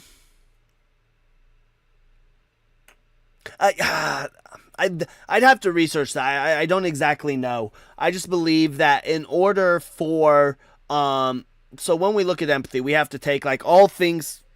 Hanji just dropped. All things considered, right? And knowing that like we know the harm that grape causes to the mental health of a woman. We know that these women would not have wanted that. And thus, if God was employing empathy, it never would have happened. God would have actually just punished David for his sins. Okay, but just trying to take a step back real quick. I'm not trying to dodge this verse. It's very interesting. Definitely want to look into that more. But if you said that empathy is grounded, and the question of morality is what is good and what is evil. Well, no. Evil. Again, my definition of evil is unnecessary suffering. So there's never an instant where suffering is necessary? Yeah, so like if it's the case, all things considered, right? So if my children need to get a vaccination, there's going to be suffering there, right? But all things considered, the suffering for them to get the shot is necessary to protect them, right? So I listen to their argument. So when my kids protest getting a jab in the arm, when they protest it, I listen and I take it into consideration, but then I look at all things considered, and then I recognize that the jab in their health is more important than the minute suffering that they are going to go through when they get the jab. Right, which kind of leads me to this, that it would be in that case subjective, because if your children are protesting, they don't understand, even if you explain it to them, the jab, all they know is that jabs hurt. So in their eyes, it is unnecessary suffering. They still don't understand that bigger picture. So am I right? Do you agree with that? Or? Yeah, are you trying to equate this to like God being our parent and we're the children? That came into mind. I wasn't gonna go there, but I mean, let's go there. Why not? Yeah, so you're just gonna have to then explain how because again, the only way to protect my children from, say, polio is to give them the vaccination, right? There is no other way to protect my children from polio other than giving them the vaccination. However, when it comes to teaching David a lesson for what he did to Absalom, God most definitely could have taken other routes that did not require the unnecessary suffering of his wives through being raped. Okay, and real quick, are you doing an internal critique of like Bible and Christian views, or are you kind of doing a non like external critique? I guess is what I'm trying to say. Well, right now you're doing a critique of you're doing an internal critique. Well, I hope it's an internal critique of where I ground morality. I just arbitrarily chose the raping of David's wives. But when I critique the Bible, I take a look at the words themselves. I look at what the words say. I take a look at what we do know today concerning things, and I also take a look at God maintaining the omni properties and realize that David's wives being raped is unnecessary suffering. So I'm sorry, it just doesn't answer my question. Is this an internal critique or external? Like, This would be an internal critique of the Bible. So okay, if you are, I'm sorry. No, that's what I said. I guess there's a lag somewhere. Oh, I'm sorry. Okay. Anyways, so right, if you're internally critiquing my position, and the Bible, you would have to. Well, I'm not critiquing your position yet. You're critiquing my position. I just use David, and I'm just taking the text of David, and I'm applying my position of empathy with that, right? So you're still critiquing me. If you're not tracking, you're still critiquing me. Yeah. So if I'm still because you're the one that made the claim that God is an evil monster. So you are basing this off of your belief that empathy is what transcends good, if I have it correct. Yes, I mean, so hold on. We can turn this into a critique of the Bible itself, but that would just kind of end the current conversation we're in about how do I ground morality in empathy. I kind of don't want to do that because it's definitely you're claiming God is evil because of X, but my I guess rebuttal to that would be why is your X more how do I say this? How is your X? Why is your X, your morality, your empathy? Why is that more objective? Why is that the case? Why do I need to be empathetic in order to be good? Oh yeah, because whenever you ignore a whole side to an argument, then you're just acting irrationally, right? So empathy just means that you're listening to both sides of the argument and you're taking all things considered into that argument. And when we just make a decision without taking the other side of the argument, then we're just irrational. Well, I don't need to listen to I'm gonna go back to it just because this is the hypothetical and it's used to test our knowledge. I don't need to listen to why PDF people. I don't need to listen to their argument of why they do what they desire to do to children. Oh no, you do listen, right? So the way this works is you listen to their argument, right? But if they are employing empathy, not only are they listening to your argument, but part of the argument is the argument of the children that they are committing these heinous acts against, which they can't, right? Because again, the children can't consent. So when they take all things considered and they take the arguments, the empathy towards these children, they would then make the decision to not do the act because they would know that it's unempathetic. But if they just say, fuck those kids, I'm going to do it anyways, fuck that side of the argument, then they're acting irrational. Thus, their actions towards the children is wrong. Okay, and this kind of reminds me of a question that I saw. You know Destiny, right? The streamer, famous blue-haired streamer, Destiny. No. Okay, well he's kind of I would say I think he's an atheist. He was debating a Catholic. It's going to tie back, I promise. A Catholic apologist named Trent Warren on Mm-hmm. a podcast, and they were debating this topic. And so Trent, the Catholic apologist, asked Destiny, if science is able to take us to a place where we can make unconscious children from the womb, from the moments, I guess, wherever life starts, wherever you want to put that scale at, fine. Wherever life starts, the children Mm-hmm. are made unconscious. Is it then moral? Is it moral to have PDF people get their way with that unconscious child? Man, imagine the mental gymnastics that Christians jump through. Yes, it would still be wrong. It'd still be wrong because there's still a power dynamic there in which children can't consent. If they're unconscious, they can't consent. But if they were unconscious from where their life started, and like I said, wherever you want to put that scale, because I don't know where you stand on the whole life starts in whatever time. Yeah, people that are unconscious. Yeah, people that are unconscious can't give an argument. Thus, there's no. It's just unempathetic. Right, but they weren't able to give an argument from the jump. So why Correct. Which makes it oh my god. Yeah, and it would also be the case. It would also be the case, so that all things considered, when we take children that are conscious, we would know that they wouldn't want it. Thus, it'd be safe to assume that the children don't like this either. So it'd just be unempathetic. It'd be wrong. It'd be irrational.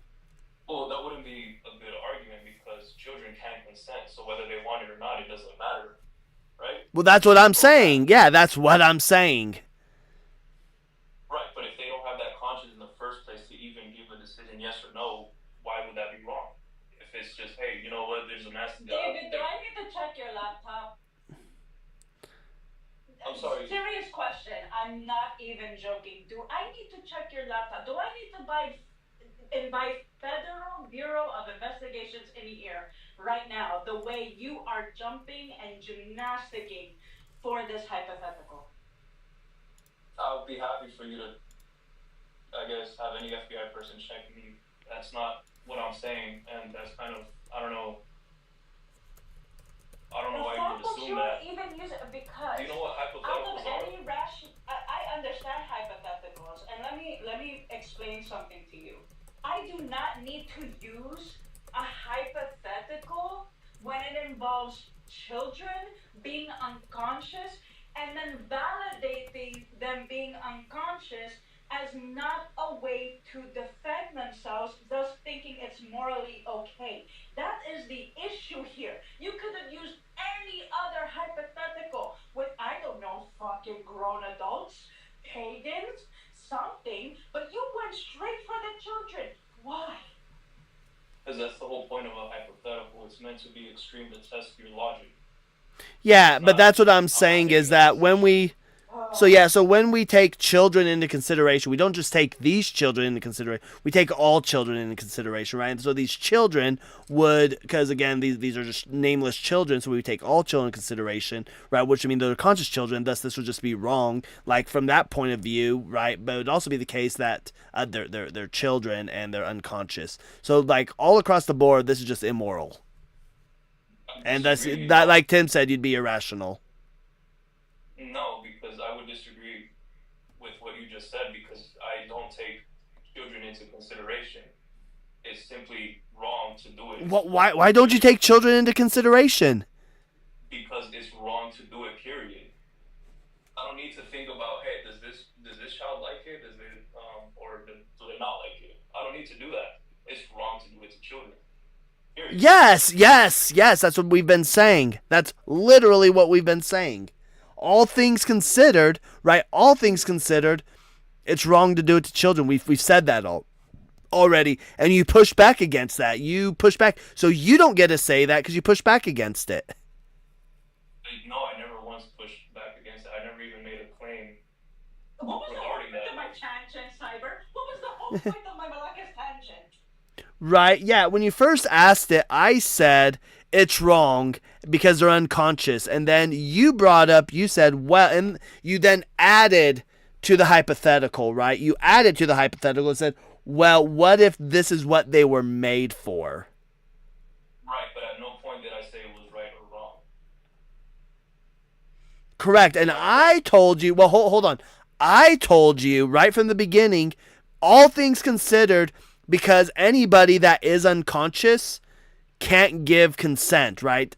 Empathy means they can't give consent because there's a whole argument that can't be had. Thus, I'm ignoring a whole side of an argument. Thus, it would be irrational for me to assume that I could just sleep with them. Right, and I'm saying that you don't need to consider all things. It's wrong, period. Let's say, for example, you grew up in a society where that is wrong or correct. Like, I would point out Muslims that actually believe in that stuff. You don't have that kind of understanding if that's all you grew up with. No, I say they're wrong because they're ignoring a whole side of the argument with Aisha. And in fact, some of the writings kind of give an idea that she's kind of thinking it's icky, right? Like no, it's wrong. It's wrong. All things considered, it's unempathetic. He's not listening to an argument. She couldn't give consent to begin with. It's wrong. It's unempathetic. It's irrational. It's wrong. But you're still not hitting the argument how it's not. Yeah, and you're not arguing with the empathy side of it. And a lot of women and men in those countries are actually fighting their governments to overturn not only that scripture, but also overturning the government law stating that girls as young as 9 can be married. There was like protests and civil wars going on because of it. I think there's a misunderstanding here. I'm not taking a position on any of this. I am here giving you hypotheticals to test your, I guess, what you're saying is objective, which is in your case empathy. It's not really hypothetical if it's literally happening around the world today as we're speaking right now. Sorry, that's not hypothetical because I'm not giving you an actual example. I'm giving you what ifs, which is what a hypothetical is. Which happens so what I am saying right is, now in real time around the globe, even in your blessed United States of America, where 12 of your states allow marriage as young as 12 years old. Okay, all right, I'll concede to that point, fine. But I'm asking for those random villages in the middle of nowhere in Afghanistan, where all they have is the Quran, or what their local imams teach them, and about the Prophet allowing that kind of behavior towards children. How is somebody able to hear all things considered if they don't even have that how do you say it? That pushback where no, this is wrong because it's wrong to do that to children. According to them, their prophet gave them the thumbs up, and according to there the females, are people that do fight it because of empathy in those countries. I'm not talking about those people. That's not the people I'm talking about. Oh my gosh! Man, we getting the say a village in fucking Afghanistan. we getting the whole crew up here tonight. So hold on, Knight, did you want to say something? Yeah, I just have a quick question for David. David, where are you getting this idea that adults being with children is wrong? Like, what's your grounding for that? Do you have a verse? Do you have somewhere, some kind of reference? Like, what are you referring to when you say that? Probably what I've been taught in my Catholic church. It's wrong. But where are they getting that idea from? Well, it's from the Catholic Church, probably the Bible. Yeah, which verse? I can't tell you a verse from the top of my head. Okay, no problem. Sorry. I was just curious. That's kind of the whole part what I meant with I'm not well versed in the Bible where I could just give you verses just like that. I'm working on it. Well, the problem is within that ancient culture, and you guys can correct me if I'm wrong. I'm pretty sure adults being with children was quite common depending on the society you're living in. Mary was 12, prime example. Mary was 12. How do you know that? How old was Mary? She was 12. I'm not sure. She was 12, probably 12. Probably 12, so not definitively 12. Well, they're saying between 12 and 16, but according to the Greek, we're speculating it is 12. Sure. The thing is that when it comes to the Bible, and this is what you're not seeming to understand, especially in that area which you know love to pick at the Muslims for, it also comes from your book as well because it's also from the same area.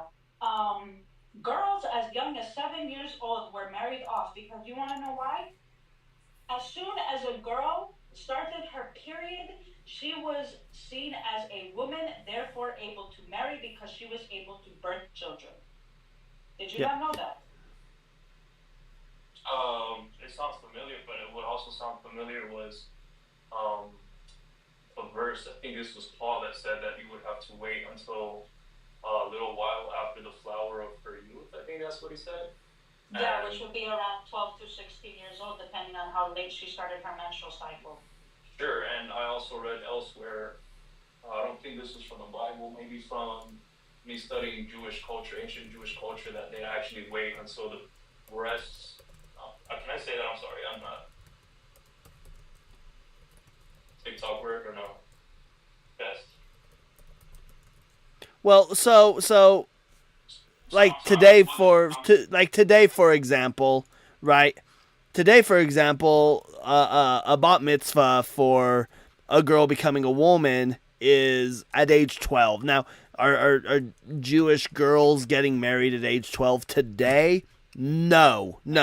But there's a reason why it's age 12 and they're becoming a woman at that time, right? There's a reason for that. For men, it's 13. But there's a reason for this. It's because back in the day, that was acceptable. Sure, right. And like I was saying, that I read somewhere, and I don't even know if I should use this if I can't pull up the source directly, but anyways, if you want to take me at my word for it, I read somewhere in the Jewish culture that they actually waited until the breasts were fully formed. They didn't have any, I guess, how do I say this? They didn't have that cultural norm. Back then it was normal, like you said. So the question... Yeah, so the issue that you're going to run into is, like, one of the reasons why I deconstructed Orthodox Judaism is because of the idea of, like, the Mishnah and the Talmud, right? The idea of the Mishnah, which is the oral Torah, is something that we really don't have any actual hard evidence that it was passed back all the way to Moses, right? We don't have any evidence of that. Now, the Orthodox Jewish view is it absolutely was. We memorize it, so on and so forth. And now it's written down because of the exile after the destruction of the temple and with after the Bar Kokhba revolt. But that was one thing that once I came to the realization of how hard it would be to memorize that and ensure that it's passed down verbatim, it's difficult. It didn't exist. It's not a thing. And so, yeah, we could have some writings in the Talmud that may say some of these things, but this is, 300 to 400 years after the turn of the century. But we're talking about, like, when we look at what the Torah itself says, there's no age. There's no age given. There's a virginity test that's required. Literally, just a virginity test. Cyber, Blake is saying the YouTubes are getting upset. Remember to do the restart for the audio because it's still really bad. Okay, so yeah, I'm going to go ahead and do a restart. Josh, you're more than welcome to come up. And Lily, you're more than welcome to come up as well. Can I just really quickly address David about what? Yeah, go ahead. Okay. So David, the reason why your argument for the unconscious children doesn't work is, for one, we know that it causes harm to children, but also they are not conscious enough, even as children, to be able to consent to that action. On top of that, we see in the legal courts, right, that an adult with a disability that doesn't have the ability to consent, it's considered rape. So you'll see often where people will come in with charges. I personally handled cases in this regard where they get charged with raping a vulnerable adult. So the consciousness doesn't work, regardless of whether you're atheist or religious. Yeah, I agree. You're a hero. I didn't mean that sarcastically. Truly, thank you for what you did. If you did that, 100%. Am I allowed to come back in, or are you just gonna end it? Or? Yeah, you can come back in. Yeah, you can come right back in. It's just that for some reason, whenever I'm on OBS and Live Studio, for some reason it does this weird thing where it starts making the panel sound like they're in a tunnel. So you can come right back up. All right, the whole panel can come back up. So I'll be right back. Perfect. See you soon. All right, and YouTube, I apologize for that. I don't know why it does that. I wish I did. I don't know why. I tried to run YouTube as TikTok as an administrator, hopefully thinking it would cause it to not do that. That wasn't the case, but we did get it restarted right away. Also, if you do like the debates, thanks for being here so much. If you do like the debates, go ahead and give me a subscription. I would greatly appreciate it. And we're bringing up this next guest. And depending on what the future is with TikTok, we don't know what its future is.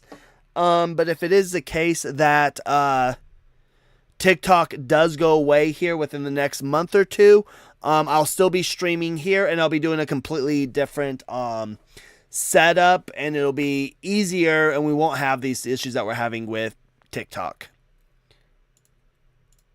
And also, if you are on YouTube and you do want to join in the debates, the link's right here, tinyurl.com /CD-guest. Give that a follow and we can bring you on over and everybody will be able to hear you that way.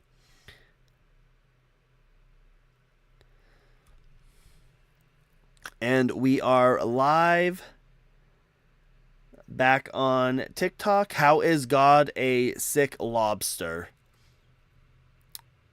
That's an interesting comment. Oh, let me go back and rechange these so I'm not blowing eardrums out. Let me get that sound drop back down because we're about to blow everybody's eardrums out.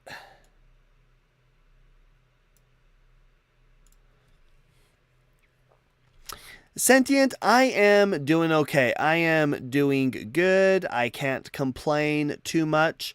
But while we are waiting for people to come back in, I am going to go use the restroom really fast, so I will be right back.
All right, I am back. I'm back.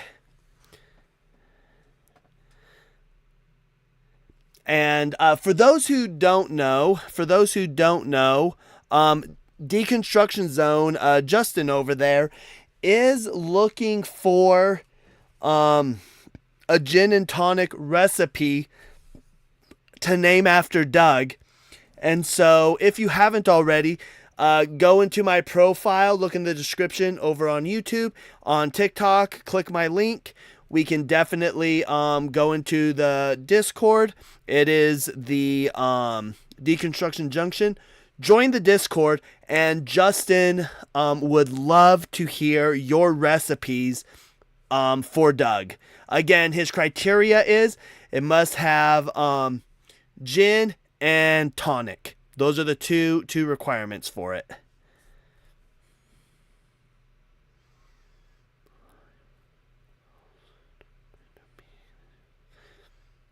And we'll see if we get some people coming back up here.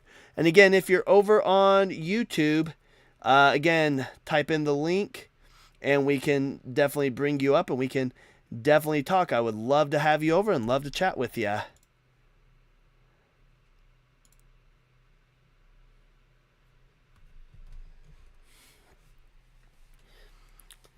And if you aren't already on TikTok, if you give me a subscription, that gets you a link into my personal Discord, and on YouTube, if you sign up for a membership, that gets you into my personal Discord, where we do chats always popping there.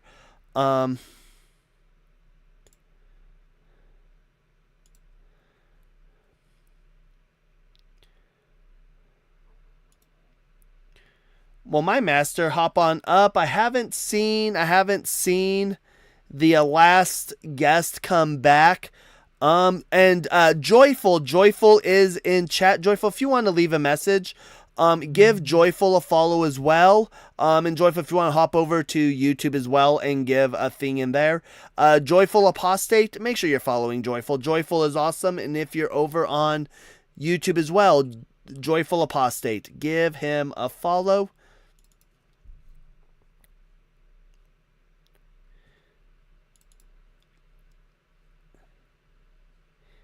And see if we can get some guests up real quick. Mastermind, if you want to join, hop in the request box. I don't see you in request, but if you want to join, hop in the box. I'll bring you on up.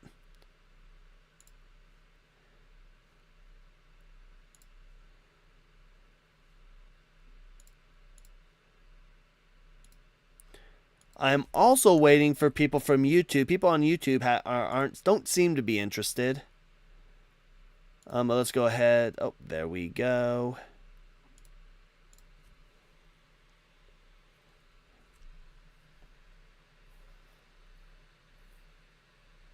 See if hello, Mind. How you doing? I'm good. How are you doing? Hey, I can't complain. How old are you? 36. 36, and are you a Christian? Yes, I was born Christians, but at the moment I am agnostic. You're agnostic? Yes, I am. All right. David, I'll bring you back up in just a moment. All right. So yeah, if you're agnostic, then what's your view on God then? Well, I define God as the cause causing, not caused. Okay. The cause causing the not caused. Not caused. And do you hold to the biblical God?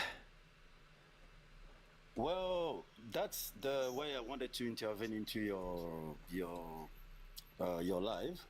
Well, Okay. God, biblical or any religion, it has something to do with God, because if the creation, the creation always look for a creator. Not even if he's born in a civilized or uncivilized society, humans tend to look up for something to give them a reason for the meaning or for the existence.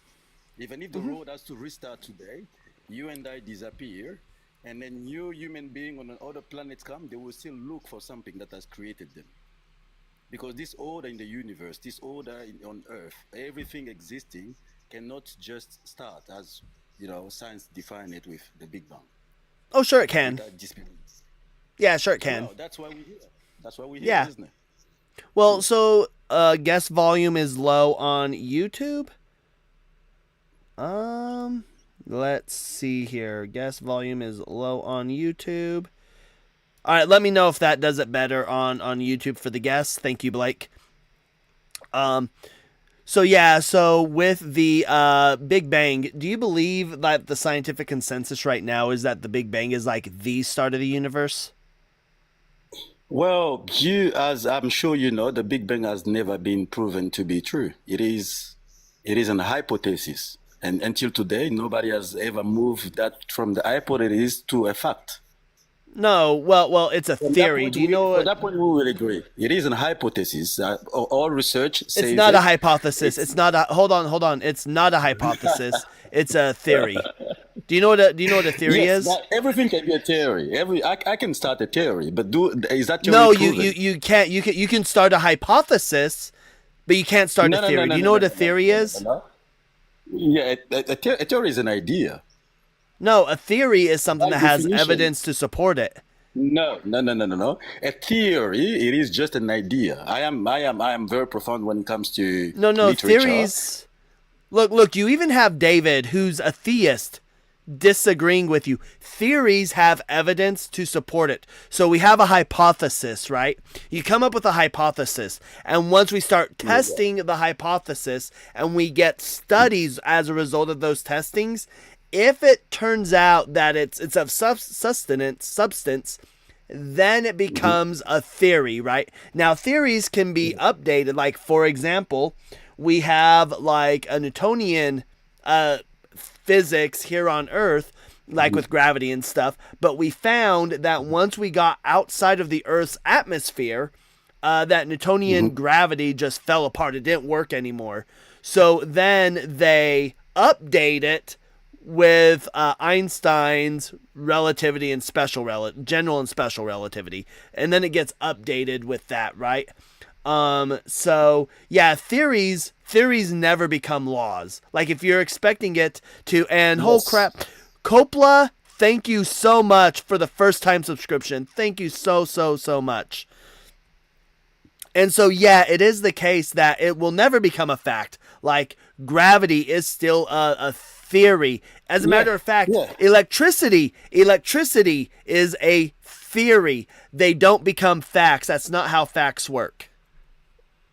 But you know why you touch electricity, which I Oh, like. sorry, they It's don't become. Sorry, let me everything. rephrase that. They don't become Okay. laws. They don't become Laws. laws. That's not how laws That's work. that's exactly that was my point. But let's not dwell there because Well, you the brought it discussion here. here. You're the one who said the Oh, stupid yes, yes. thing. No, no, no, no, But no, what no, no. is Which but stupid what thing did I is say? but what is your understanding of the Big Bang?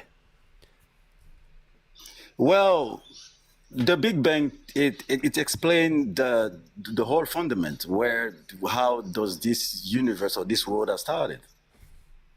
No, it's how so the Big Bang doesn't posit that the universe just began. It's like this literation of the Big Bang, right? It just states all it states is that the universe was extremely small, hot, and dense, and then it started to expand, right? Yeah, So, but and it but it does start with the universe was just small, hot, and dense, right? So it doesn't posit that where this small, hot, and dense universe came from. It doesn't say anything about that.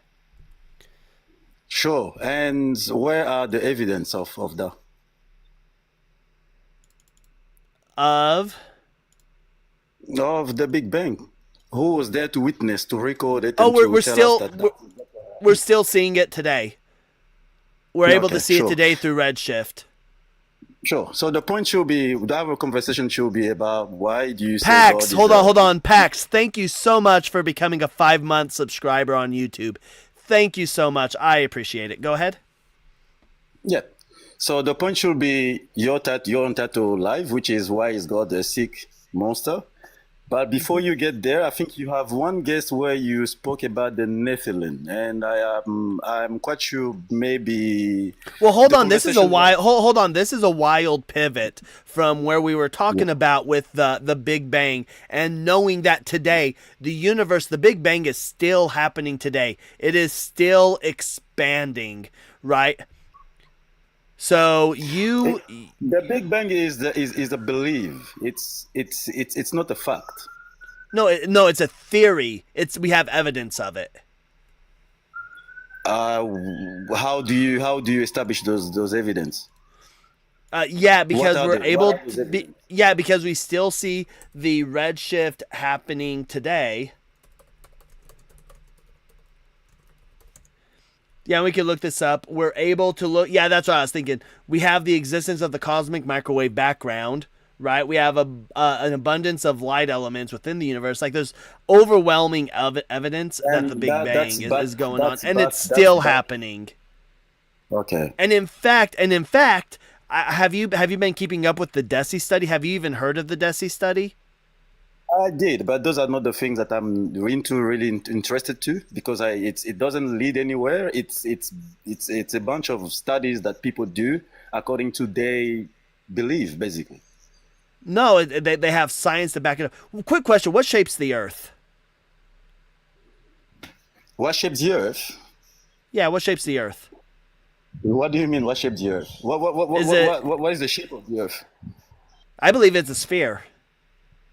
I do believe it's a sphere too, but what shapes it? Gravity. Gravity is inside the Earth, and everything. No, Everything outside. hold on. Do you know why gravity Wait. makes the Earth a sphere? Okay, we're gonna get lost into the conversation. Honestly, I don't want to go to science and to the things. We have to stay. I wouldn't into want to go why- to science if I wouldn't want to go to Yeah, we will, science if I but were you we have either. to- Yes, we have to keep your your subject of the day alive when we Yeah, we are well, hold talking. on. Let me. So yeah, I can just let me just destroy your idea say, that why is like God a God sick created monster? everything. Hold on. Yeah. So I'm going to. So I have a conclusion for you. Do you believe that God created time? If you remember what I've told you, the definition of God is the cause, causing, not caused. So, which means God lives in the stream of a timeless. The problem with atheists is this: you are too much materialistic. You live in the world where you express everything that you can only see or you can only touch. That's what makes sense to you.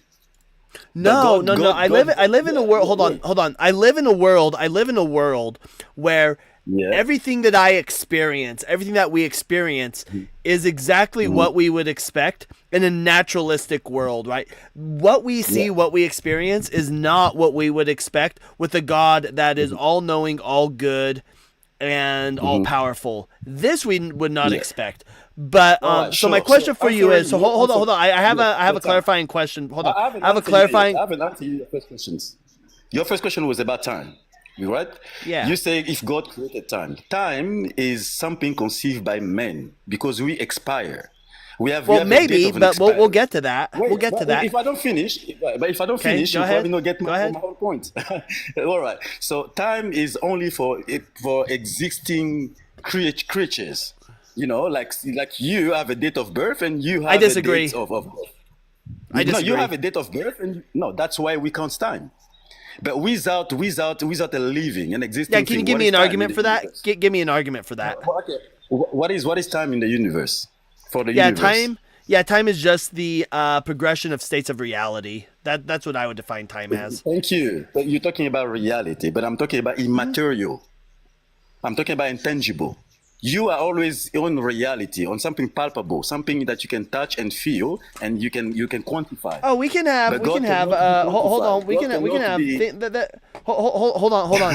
There are things in reality. There are things that in Yes. reality that aren't touchable. Like, for example, you'll never hear me saying that one doesn't exist. The number one exists. Can I touch the number one? No, but one exists. Math exists. Gravity exists. Can I touch gravity? No. So things exist that I don't have to touch. One does not exist. One does not exist. You only represent the number one. There is no one. There's no such things as one. If you say one chair, it doesn't mean it's one car or it's one sun. It's So only the because number you one try to doesn't exist. quantify. So the number one doesn't As- exist. Doesn't exist. You only represent like love or peace or all of those things are abstract concepts. You cannot tell me any abstract concept. It is a vivid thing. It is a material thing. If you say that, then you're in a blurry, as you said, or you called me stupid before. I would say that. So are you saying ones don't exist? It is an abstract? You know what is abstract and what is concrete? Can you make the difference between the two? Yeah. You're using the terms. Let me know. Yeah, but number What's your one, it is an definition abstract of? concept. Yes, number one is an abstract concept, and God is also in abstraction. As you mentioned the Bible many times, when he defined himself where to find him, he said that he lives in the secret realm. Okay, so you cannot go and search God into what you're trying to explain, what is material. One is it is an abstract concept. It is not Sure. concrete. Yeah. Sure. But abstract things still exist, right? No. Abstract thing does not exist. We represent them Oh, into this realm. based. Chat, you heard it here first. You realize that you just admitted that God is abstract. God is not concrete. You said abstract things do not exist, thus God does not Yes. exist. Yes. So God Yes, doesn't I exist? said it. So Yes, God yes. doesn't God does exist? not exist in this realm now. It's not touchable. It's not palpable. Wait. No, Yes, no, it does no, not no, exist in this no. realm. No. I'm not asking about this realm. No. Yeah. Because if he exists in a different realm, that means he's not Yes. abstract, right? So if he's That is abstract abstract, on this realm. It is abstract on no, this no, no, no, no, realm. no, no, no, no, no. That's not how abstract works. That's not how abstract works. Abstract isn't How does doesn't it mean work? in this realm or that realm, right? So, for example, if I was to take this monster cap and let's say I took it over into Preston Ward's house, right? I'm not gonna say, oh, it's No, that is okay. I abstract. help you It's with not that. abstract here, Okay. but it's concrete and no. Let's stay with one. Let's stay with number one. No, no, What is no, no, number no. one? You no. Hold on. You Yeah. stated that God is Yeah. abstract. You stated Yes. that abstract things don't actually exist. Thus, God Yes. doesn't exist in your worldview. Thank you. In I this agree with you. realm, yes, in this realm, I agree with you too. In this realm, God does not exist, but in the abstract realm, yes, He does. Oh, so in the But in our abstract world, realm, well, hold on. What's the realm, abstract realm? Does the abstract realm exist, or is it just abstract? it is just abstract. It does not Oh, so it exist. We doesn't need to exist. Thank you very much. okay, Thank okay. you. So, okay, love. Okay, does love exist? Can you touch love?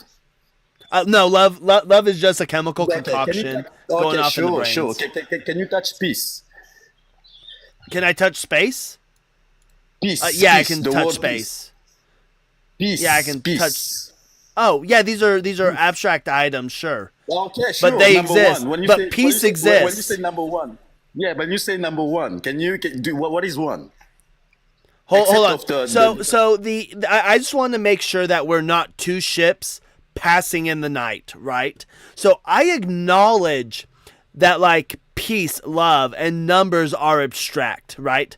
But just because they're abstract doesn't mean they don't exist, right? I can't touch one, sure, but I would say that ones exist, right? They exist abstractly, right? But you stated that abstract things don't exist. Now, I'm not saying that these are concrete, but they exist. They're abstract. Like, I think you're just confused. You can go ahead and unmute.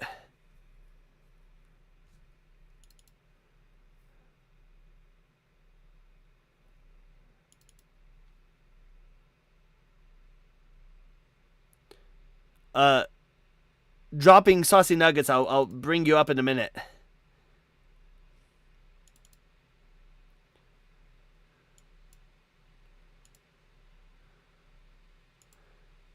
I can't send you another invite to unmute. All right, we'll go ahead and move on to the next guest. But I loved that he admitted that God doesn't exist. Oh, Hello, David. Welcome back. thank you, sir. Man, that was a good conversation that you were just having. Yeah, he just proved to me God doesn't exist. That's what I got from it. Did he not say God didn't exist? You kind of got him, got him to admit that. So, would you? I don't know if you want to continue because I had a one of those after debate moments. You know, when you're like you argue with somebody and then you're in the shower and you're like, wow, I should have said that. Yeah, we can keep going. And you know what? Let's leave it up to chat. Because you're respectful. You're respectful. Chat. We have John back, or David. Sorry, David back. Both of them. Let's put yes in chat if we want David to stay. Let's put no if we want to move on to another guest. And that goes for both TikTok and YouTube. You won't hurt my feelings.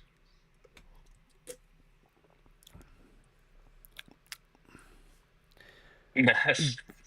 Dark Knight gave us a Ness. I don't know what Ness means. Craig says no. Says yes. And let me check something here. If Joyful is over on YouTube, I need to mod him over on YouTube if he'd want it.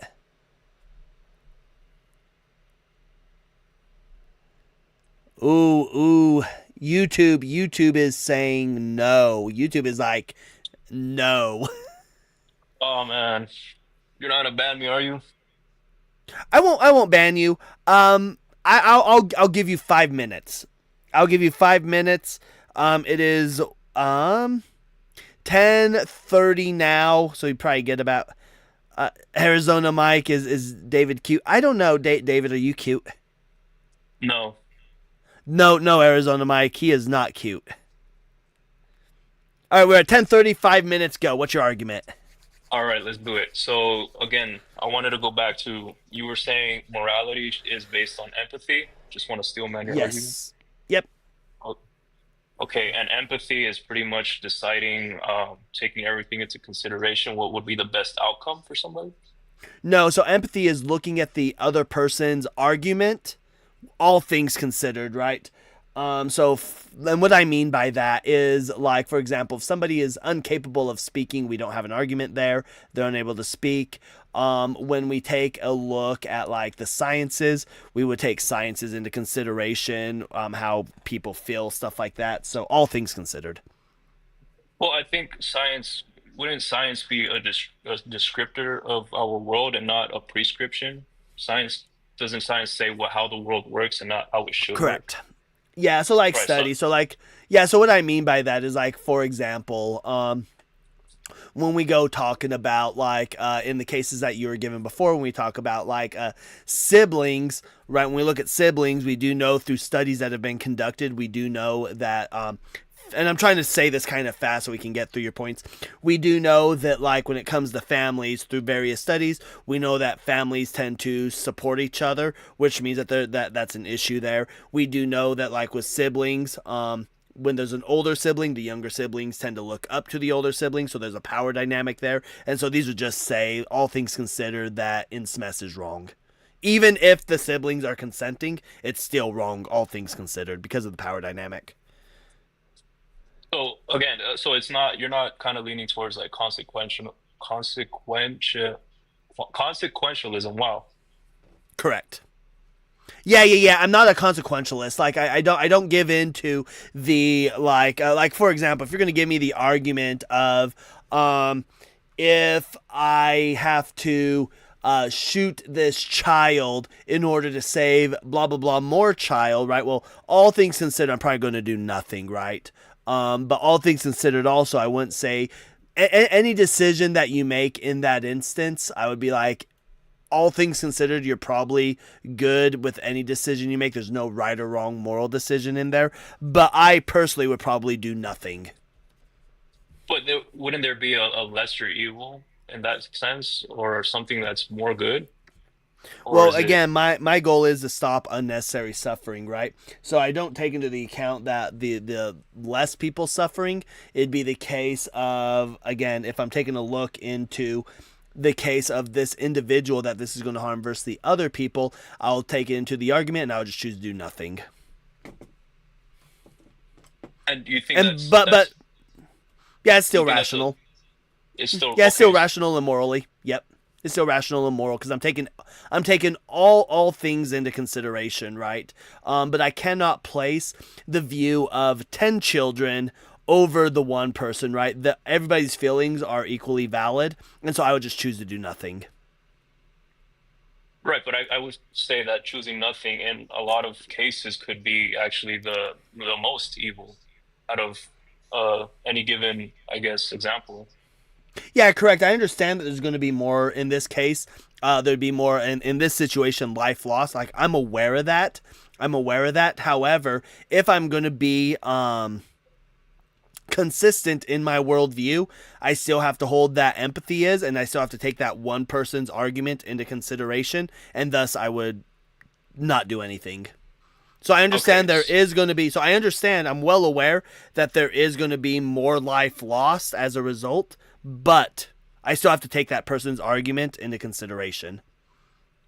So then, okay, for the real quick, the example, again, hypothetical, I'm not trying to diss anybody here, but if you are a doctor and have just one dose of an antidote and two patients, one is your child, your hypothetical child, and the other a brilliant scientist that could possibly save millions. Where would your empathy guide you in that? Because if you choose none, they both, Oh yeah, that would go to, in this case, it would go to the doctor. Because again, if I'm taking that vaccine into consideration and the people that vaccine is going to affect, because again, we take who it's going to affect into consideration as well, it would take the vaccine. Whereas if I chose my child, it'd be strictly for selfish reasons, right? So I would choose the scientist. Sure, but then you wouldn't say that I didn't have empathy for that child, right? You still have empathy for your own child. You just had to choose a greater good. Yeah, in this case, yeah, I would say that. Well, no, because the vaccine, I would be taking that empathy into consideration. Like, let's say it was the case that I saved my child and that doctor unalived and that vaccine wasn't going to go out. I would say that would be unempathetic, not taking those other people that the vaccine would have helped. Taking that into consideration would be unempathetic. I'm not taking their arguments into consideration. All things considered. No, right, but I'm saying, like, yeah, sure, I agree with you. Maybe saving the scientist would be the best. But I'm saying that just because you didn't choose your child doesn't mean you were not empathetic to your child. You were just doing the greater good. No, because empathy requires me to take the consideration of all people that would be affected by it. That's what empathy is. Now, let's say there was a scientist, but I didn't know about the vaccination. And I didn't know about the vaccination, then I would probably choose my child in that instance, absolutely. Well, no, that'd probably be for more like selfish reasons, but I also don't think that would, all things considered, if I didn't know about the vaccination, I don't think that runs me into a moral quandrum there. No, well, that was kind of part of the hypothetical that you were the doctor with the dose of vaccination, if you want to call it.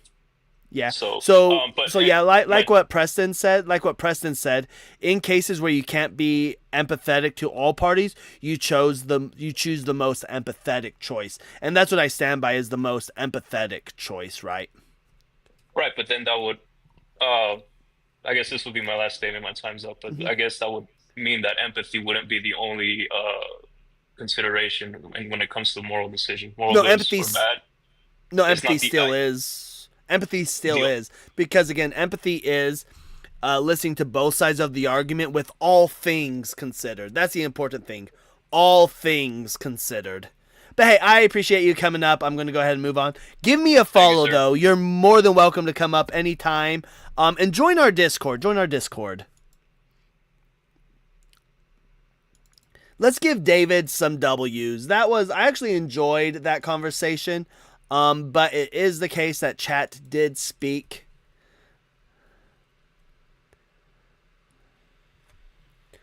All right, dropping saucy nuggets. Are you real quick? Are you a fan of Wendy's?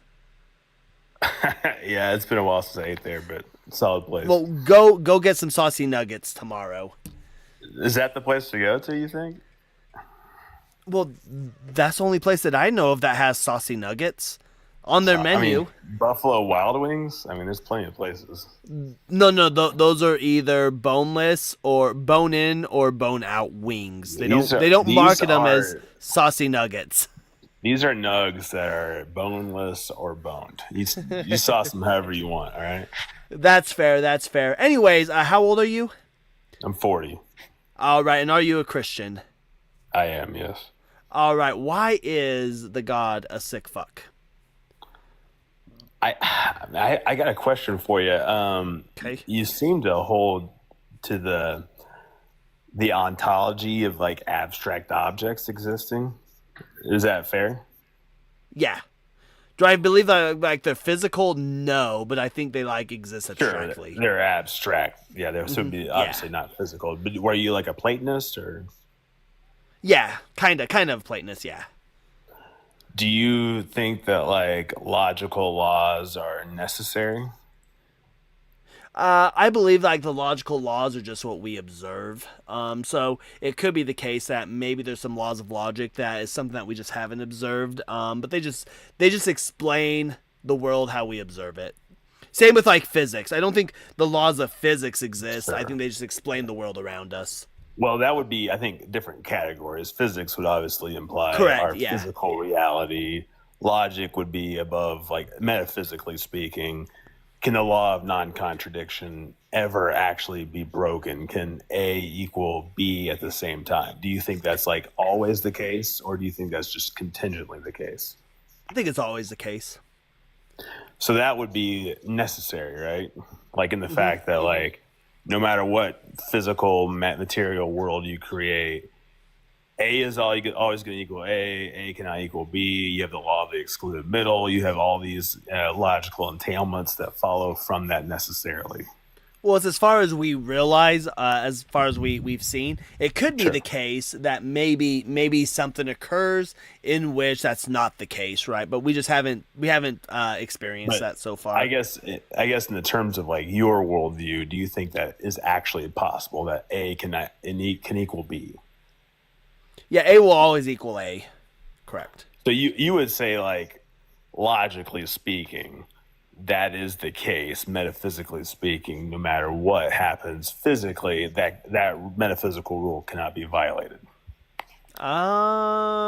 Sure. Well, that would if you would deny that, then you would deny the necessity Correct. of the laws of logic. Mm-hmm. Okay. And real quick, I don't know. It, like I said, I don't know if the laws of logic are necessarily necessary. The laws of logic are just like the rules of inference, right? It's all they are. It's just the rules of inference. Sure. Yeah, I think that's probably a fair way to determine it. I would just say, like, can you think of a hypothetical in which A does equal B, where 2 plus 2 does equal 4? I would say, yeah, that seems like to be a logical position to be like, I can't logically think of a world in which that principle could be violated. That's why we call them logic. They're above our physical, sensory experiences of the world. Yeah, so as far as we know, they're necessary, correct, yeah. So, Mike, if we were to remove, let's say like science creation, like the Big Bang, we had no material reality whatsoever, no fundamental particles, no nothing. Would you believe that would still be the case, that the laws of logic would still be true if we had a different material reality? Well, if we remove everything that goes, the laws of logic wouldn't exist because there'd be nothing for us to experience because we wouldn't exist. So the laws of logic just wouldn't exist. So you would say the laws of logic are contingent. They began to exist sometime finite ago.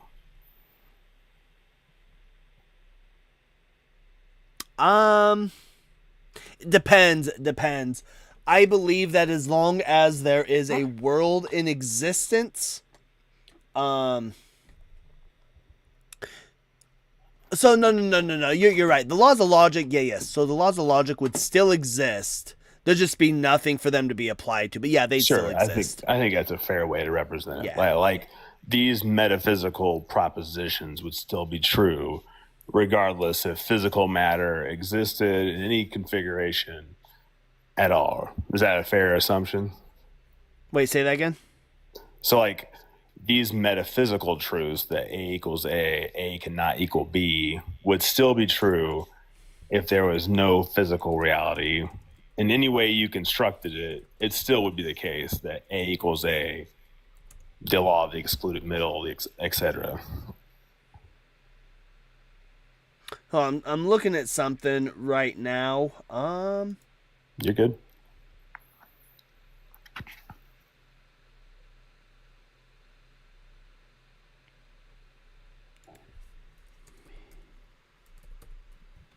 Sorry, I'm just looking at something because they're I'm just to make sure. You're good. Yeah, so it could be the case depending on how we're inferring things. We could have a situation where A equals B equals C, depending on how we run our inference. But that would I would be say based... that. Sorry, go ahead. I apologize. Yeah. So I would say generally when we talk about A equals A, like this case is a case. I would hold to that, yes. So but like, it depends even on the inference. So I think even your case you brought up, like A equals B equals C, the transitive property, you're still saying that A equals A. Essentially, the law of identity still holds. It's just by the transitive property, A equals C. Correct. Yeah, exactly. So you would say these laws of logic, I think what you're saying is what philosophy would say is necessary, no matter how you think of it, if it's not mind dependent. Like, if you think they're true or not, they're always true. Sure. Yeah. Okay. So I got a question for you. So like, and this is a genuine question. I used to be an atheist, so I'm actually just kind of curious what you think. Mm-hmm. Do you think, so these would be metaphysically necessary propositions. Do you think that 1 + 1 = 2 is metaphysically true and necessary? Mm-hmm. Yes. 1 + 2 = 3, et cetera, et cetera. So do you believe in like an infinite amount of metaphysically true propositions? Amount of And this isn't not a gotcha. I'm a genuine question. Yeah, an infinite amount of true propositions. That. Man, I'm trying to remember the. Yeah, I think there could be like an infinite amount of number of true, just like there's an infinite amount of false. I don't believe it's possible for somebody to know the infinite amount of number of true propositions. Sure, that would be obviously impossible. As human finite brains, we can never conceptualize infinite amount. Mm-hmm. So can I posit a solution to this, that I think all of mathematics is really just dependent on more fundamental truths. So like 10 + 2 = 12 is based off the idea of 9 + 2 = 11. These arithmetic like calculations essentially boil down to the idea of the concept of zero. If zero exists, then we have one successor function that equals 1, 2, 3, 4, 5, and then we could build on the laws of mathematics off of that. Yeah. So essentially, we're not saying an infinite amount of metaphysical truths exist. We're just saying essentially zero exists. The idea of non-quantity exists. And from that, we logically entail these infinite amount of numbers that branch out from it. Yeah, and they go in both directions. But it sounds like you're trying to set up for tag. So what's your argument? So I'll be honest, I've never heard of tag. I've heard it just the other day, so I'm not sure what that argument is. And you could let me know if this is that. So would you say, like, so most mathematicians would say that the laws of mathematics are actually fundamentally derived from the laws of logic. Do you think that's fair? Wait, say that one more time.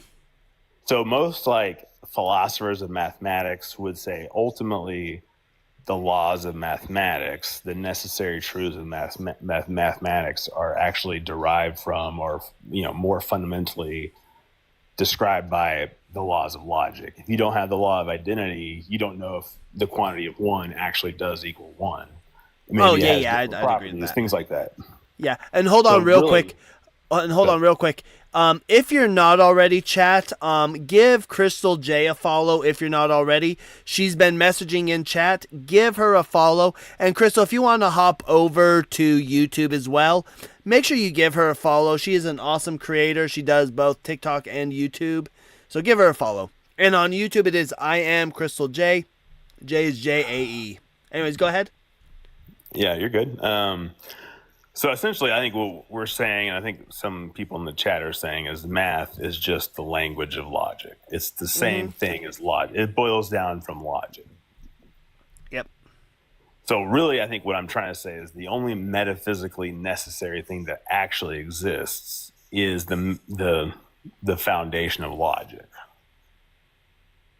Math doesn't like platonistically exist in the sense that 1 + 1 = 2 is essentially what boils down to the laws of logic actually are the metaphysical things that exist. Yep. So how do we tie this to God? So the question I have is the laws of logic seem to only be like if we were to walk to like a cave in the middle of nowhere and we would see like inscriptions on the wall in a certain way in which it wouldn't seem like nature did it. We have these grooves and these edges and in a very round, symmetrical ways that seem like a language. What would you posit made that inscription? Oh yeah, we would see that. Like we're seeing cave inscriptions. Yeah, those would be humans or just humanoid made them. Yeah. So we wouldn't naturally posit that like a natural erosion or things like that and cause these odd shaped things on the wall. We would say a mind intentionally made these. I feel like to me the laws of logic can only be understood by a mind. Therefore, necessarily they had to be inscripted by a mind, not inscripted in the sense that like this mind made these happen. It's just that they are the same thing, essentially. That like I think a mind is the grounding for all logic, and so that's why I'm a theist, is I believe that the laws of logic are true. They are necessary. They seem to be in a way that only a mind would understand, and so I think the rational case would be like this seems to come from a necessary mind, in which I would call God. Well, like I said, I would say that they are necessary as far as they explain what we see, right? We haven't seen anything yet that would break the laws of logic, right? But when we go into the laws of logic, this is where we get into like fuzzy logic and some different things. Like, what set of logic are we talking about? If we're talking about just classical logic, it's just everything that we see in the world just falls in those. But I don't think that necessarily means that like a mind created them. You just have to give me an argument for how a mind created them then. So are you saying that it could be the case, it could be the future down the road, that the laws of logic just really are mind-dependent, arbitrary creations we concocted where A could equal B, meaning really doesn't have meaning. There is no logical structure to reality. To me, that seems like you're just punting the idea of logic necessarily. Is that fair? Well, what I'm saying is that logic just describes, right? It's the rules of inference, right? But it just describes like logic, things that we see, right? So I have yet to see where a cap is not a cap. I have yet to see where things have both a yes or a no answer, right? I have yet to see where contradictions can simultaneously exist, right? But these are just the world that they describe the world around us, the rules of inference, right? But it doesn't necessarily mean that a mind had to create them. It's just what we observe, and the mind created what we observe, which is why we end up with different types of logic, whether we're talking about fuzzy logic or different things, because people will look at things different ways and they'll apply fuzzy logic and different types of logic different ways. Yeah, I agree. I think that like I'm talking about like the most fundamental core principles of logic. Yeah, the three laws of logic. Yeah. The three laws of logic. I think every entailment, modus ponens, or whatever that logically entails off of those seems to me to be necessarily true. Like the whole entire field of science is predicated on the ideas that these laws of logic always hold true. When you put 2 milligrams of a drug into a vial, it's always going to be 2 milligrams. The things that you see in the test results are always going to be the case. Your control group will always be the case. Therefore, I can make, hey, these are actually valid, rational cases of the world around us. The whole entire field of science itself is built upon these logical principles that I don't think can be contingent. They have to be necessary. And for some reason, I don't see how that gets us. I don't see how that gets us to an author, though. Like somebody had to have written them or created them. So would you agree with me, though, that the laws of logic are necessary, that there is no world in which even 5,000, 5 billion years from now, A will not equal B? Yeah, like Preston said, right? What I've been saying, they're inherent properties of the universe that we then described, right? So like if I go out and I say like a rock is hard, right? So for those who were in Justin's live, this is Rocky. This is the Rocky, right? What's up, So this Rocky? is a rock. This is Rocky. He is the rock that Doug threw. Doug is the rock god. He is the rock of our foundation. But Rocky is hard, right? So Rocky being hard is just how we describe Rocky. I come to Rocky, Sure. I need a word, I say hard, right? And so yeah, I would say that they're like rocks are inherently hard, right? But it's also how we describe it, right? If that makes sense. So I still don't get to how this gets to an author of logic. Hard is like a subjective experience we have in our own consciousness. It's not like it's a qualia, it's a sensation we have. It's not like I can, just rack up the computer and the science modules and say what is hard. That's kind of a subjective internal thought.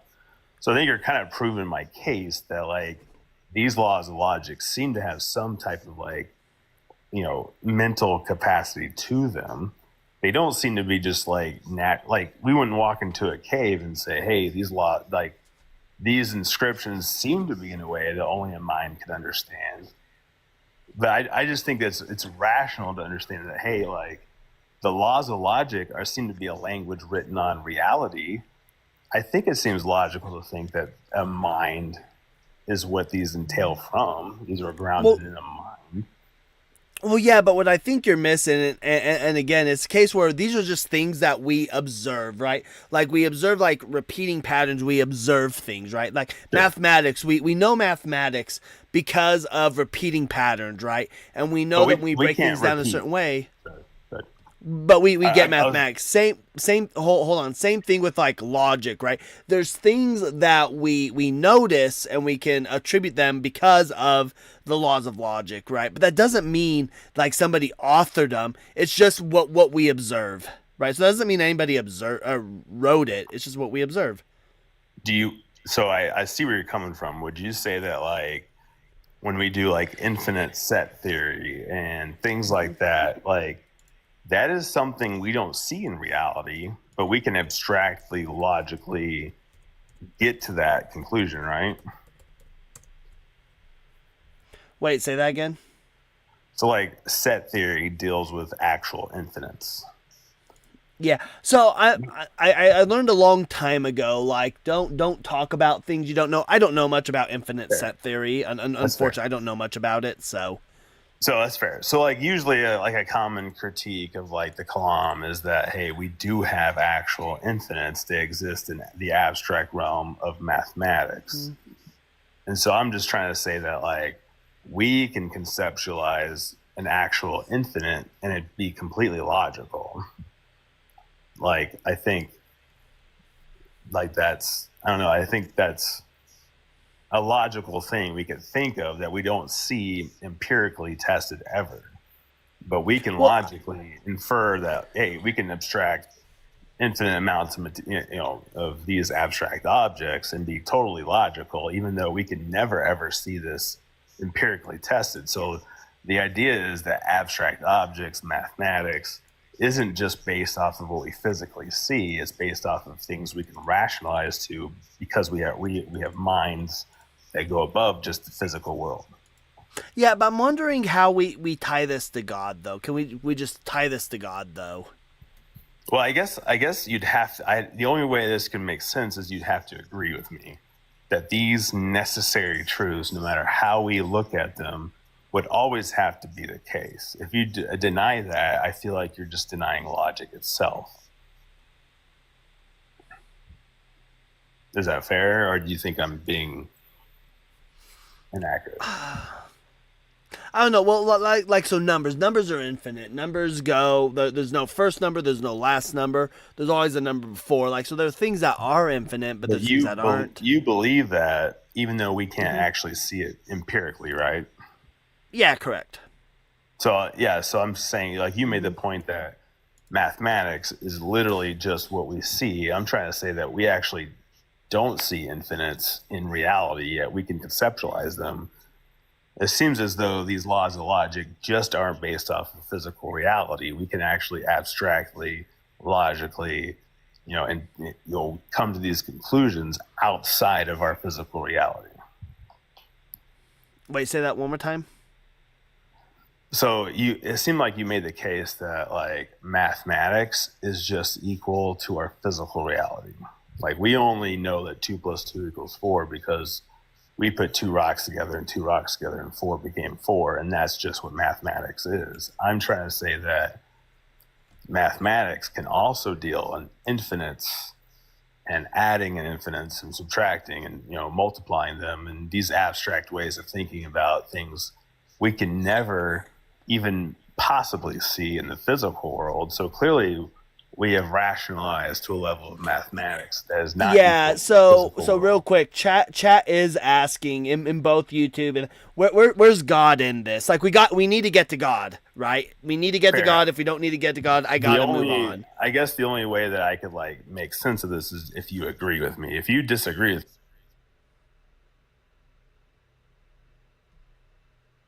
Nope, you went into a teacup. So let's say, for argument's sake, let's say, yeah, I mean, I would say I would disagree. I mean, I could give an argument. So yeah, I disagree. I would say that I don't think you can say that God authored it. You're trying to say that God authored it. I don't think God authored it. It's just what we observe.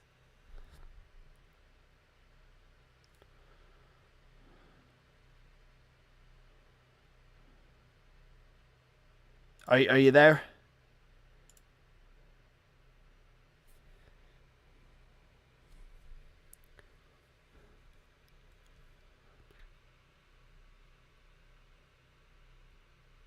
All right. Try coming back up. Oh, I think he came back. I think he came back, like, right as I dropped.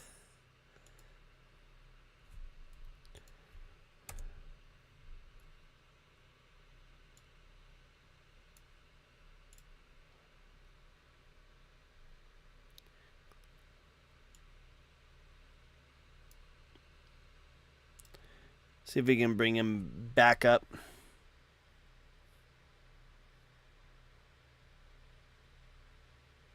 Hey, sorry about that. My apologies. My phone shuts off at midnight, so everything locked up.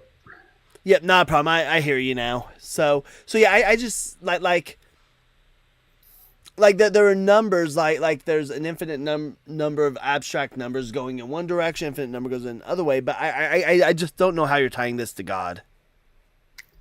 Yeah, and I think that's a fair question. I guess I'm trying to say that it really isn't in infinite numbers, because we said, hey, these ground to more fundamental properties, and so it's essentially bound down to logic itself. And so it seems like all of metaphysical necessary reality is really just the laws of logic itself. And the idea that the laws of logic can only be understood by a mind seems to me to think only a mind could have produced this. If these are necessary truths that exist in any possible world, then a necessary mind is the only logical answer for this. And so I feel like, to me, it's totally rational. Well, hold on. The question is, hold on, quick question. So are you saying that infinites don't exist? No, I'm saying that infinites do exist in the abstract. Mathematics clearly says that we can add, multiply, set theory, things like that. Infinites clearly exist in the abstract. Well, I believe infinites can exist in the physical as well. Okay, well, that doesn't really have any bearing on what my argument is. I'm saying that these are necessary metaphysical truths that seem to be written in a way that only a mind would be able to understand. Well, I don't think so, because if it is the case, right? So if it is the case that like the laws of logic, we just observe them, but nothing's broken them, it doesn't mean that like somebody wrote them. Yeah, I'm not saying that somebody wrote them. Like, these are just necessarily true no matter what world you ever create.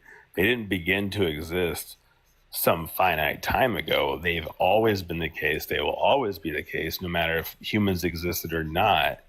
These are always true propositions. I mean, you would obviously agree with me, right? Well, yeah, I'd agree. I just don't see how like a god authored them though. Like, you need to get me like how again. I need this tied to God. So I guess I can't make much more of a case than the fact that these necessary metaphysical truths that actually exist ontologically can only be interpreted by someone with some type of consciousness to be able to abstractly understand them. To me, it only makes sense that an abstract mind, a necessary mind, because these are always true propositions, is the equation of these things. The logic is this necessary mind. They're the same exact thing. I think this is totally rational. This is totally logical. If you deny any of these premises, you're saying that logic itself is contingent. And if you deny the type of consciousness, No, what I'm saying, what I'm no, what I'm saying is that we just observe that like it is the case that a cap is always a cap. So we give that a name, right? We give that a name, and we'll say law of identity, right? Sure. We see the thing that, right? So we give the three laws. We recognize that they happen the way they do, and so we give them names. It doesn't necessarily mean that like there was an author to them or stuff like But that. you would say like, that it's always like the for, case, well, right? for example, do animals recognize the laws of logic? Do animals recognize them? Are they capable of recognizing them? I have no idea. Right. Well, so I don't believe they do. I don't believe animals recognize the laws of logic. So if the animals don't recognize the laws of logic, they still exist, even though the animals don't exist, because we as humans can recognize them and we attribute names to them.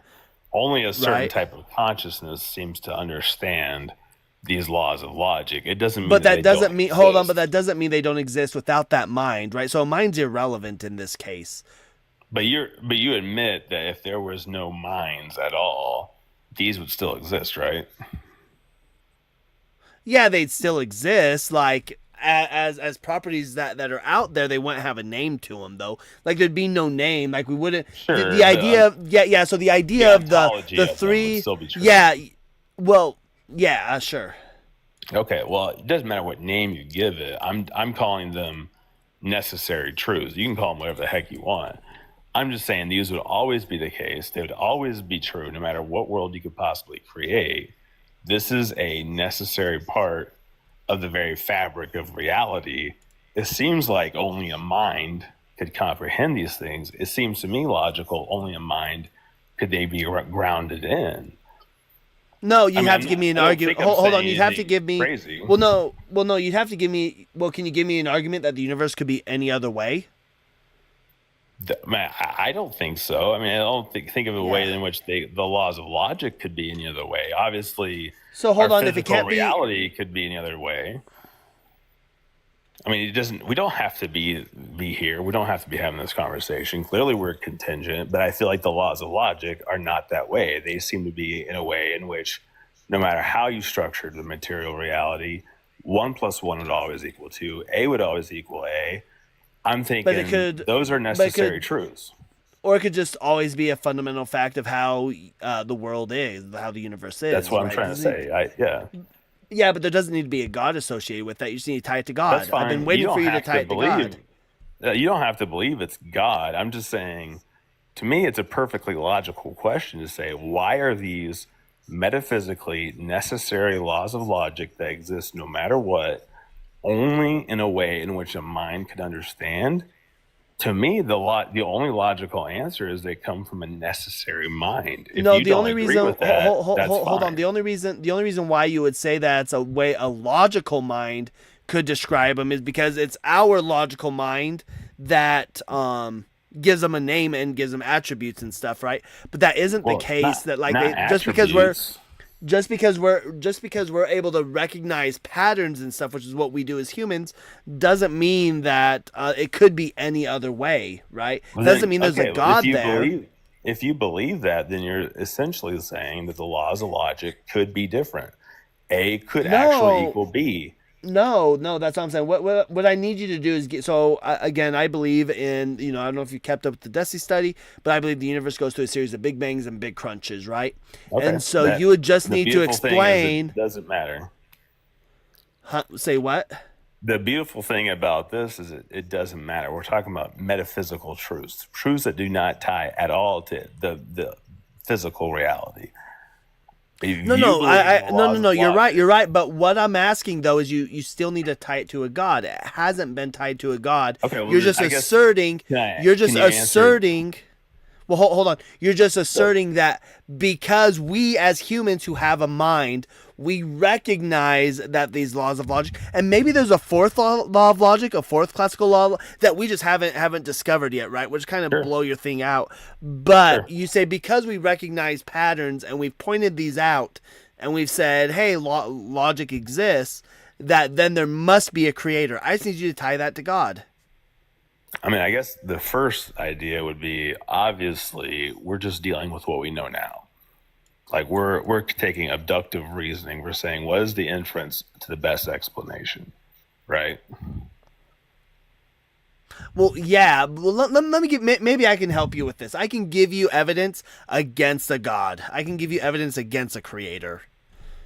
Okay. I mean, that's totally fair. I'm still, I mean, I guess the evidence you give is still, in your mind, logical, right? Yes, but it would show that there's not a God, right? So exactly. Premise. So I'm saying the very logic you're going to use against me, you're implying is necessarily the case. I'm asking you, why are these laws of logic implied in such a way only a mind could understand them? Because the laws of logic, again, like Preston's saying, is the rules of valid inference. We use it when we're given arguments, right? It's all we do is we use it when we give arguments, right? But and so just because... So you haven't tied it... You're still implying that the laws of logic necessarily are the case. So yeah, but you're not giving me a tie. Truths be in a way only a mind would understand them. I feel like you're not answering the question. No, they're not in the way that they exist regardless if there's a mind. They're not in a way that only a mind could like you're just inferring that, you're just adding that. So what non-material thing could understand the laws of logic? Wait, say that again? So you're admitting, so just I want to make sure we're on the same page. The laws of logic only exist as names because we as humans recognize, that's what you're not understanding. We as humans recognize patterns, we attribute things, and we give them names, right? That doesn't mean that like a God created them, right? You haven't given that argument. You're just saying you're just saying logic, therefore God, right? No, I'm not saying the names we give it. What we give it is the name logic and reasoning. I'm saying that through reasoning, I can imply and rationally infer that these come only from a mind because these are only things a mind can understand. If you deny that, then you're denying the very logic you would even try to use against me to say God doesn't exist. No, you would only say that only a mind can understand them because we have nothing else to like compare it to, right? Okay, well, so that's just a category error. Can you give me another metaphysical option other than a non-material thing that could understand the laws of logic? Well, again, the laws of logic as names and stuff only exist because we as humans give them. Do you think animals give names to the laws of logic? Do you think they even recognize they exist? No. So I was just curious, do you have any other option besides a mind for a non-material metaphysical entity that could understand these things? We don't have to. Like I don't know why you're caught up on this. Option? It's irrelevant. What's your other option? it is the case that we just recognize these and we do them. You're not tying this So to you God. would agree that a mind would be a logical option. There's no other option. I'm just saying that this seems like a logical conclusion. I don't know why you guys are so stubborn. Hold on. Give me the premises. And we'll break it down through premises. Do you think the laws of logic are necessary? Yes. Okay, I agree. Do you think that, let's just say, I assume that you think that mathematical truths are always the case? Yes. Okay. Do you think that mathematical truths are grounded in logic? Yes. Do you think the laws of logic are only understandable to a mind? Do I think they're only understandable to a mind? Yeah, is the laws of logic, mathematics, the operation of it only understood by a mind? Everything is only understood through a mind. Everything is only understood through a mind. To understand anything, you must have a mind. For sure, understanding obviously implies a mind, right? Correct. Yeah, so I'm just saying, like, these laws of logic seem to be only written in a way that a mind could be the only logical answer for why they are the way they are. No, because to understand anything requires a mind, but just because one has a mind doesn't mean they understand the laws of logic. Sure, I mean, there's plenty of people that don't understand the laws of logic. I'm just saying that they exist. I mean, we obviously both are saying these are necessary, abstract, ontologically existing ideas. I'm just saying, you're just saying they're a brute fact. They just exist for no reason whatsoever. And I'm saying the more logical answer is they exist because they're grounded in a necessary mind. Yeah, give me an argument for that. Way more parsimonious, way more, logical than what you're saying. No, because again, it's just you'd have to show that it could be otherwise, and you can't, right? So, for example, I'll give you a syllogism for like why there can't be a God, right? Do you believe that like time has always existed? No. So my conclusion is that time has always existed, and God can't create anything, right? And I'll show you why, like your logic kind of falls apart. Well, your ideas kind of fall apart here, right? So. Well, that's not how logic works. You give me the premises first, and you build your deductive argument to the conclusion. So give me the first premise, and let's see if that's premise true. 1 is that all creation entails a change of states of reality. So say it again, sorry. All creation what? Entails a change of states of reality. Okay, that seems logical. A change of states of reality is the progression from one state to another. Okay, seems logical. Okay, a progression of states is time. Fair, sounds good. Right, so with that said, right, you must have time in order for any creation to happen, and we know through general relativity that space-time are intertwined, thus the natural world that we see around us is exactly what we would expect it to be through a naturalistic worldview. Occam's razor says God is added baggage, thus there's no God. I don't see how you get to that conclusion. I think everything you said was obviously true. Mm-hmm. What you're essentially saying is space, time, and matter is not eternal in the past. It began to exist at some finite time ago. They never began to. I believe that they've always existed. I believe they were never created. They've always existed. Okay, well, go through your argument again. Yeah, so it is the case that any creation requires a change of states of reality. Okay. Creation... a change of states of reality is a progression of one state to another state. Okay. The progression of states is time. It's time. Okay.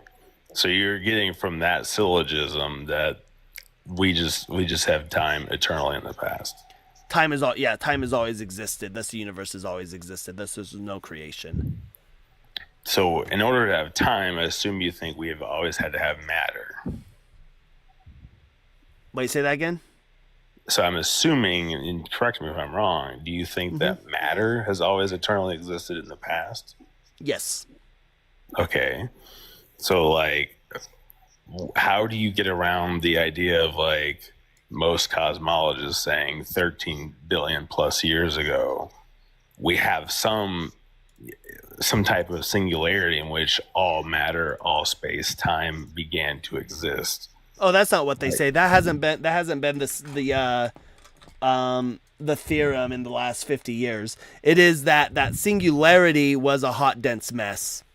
Sure, Hot dense mass. Most So if in order for there good. in order for there to be a hot dense mass, that means matter's already there. Okay, I get you have to believe that as a materialist. I'm just saying that, like, well, no, your if argument was if you were to Google, do most cosmologists believe the universe is past eternal, like as in matter, space, time, energy, just all never began to exist?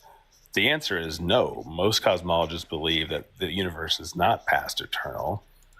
So I don't know why you would somehow. Have you not been hold on? Have you not been paying attention to the DESI study? Do you not know of the DESI study? I do not. You can feel free to enlighten me.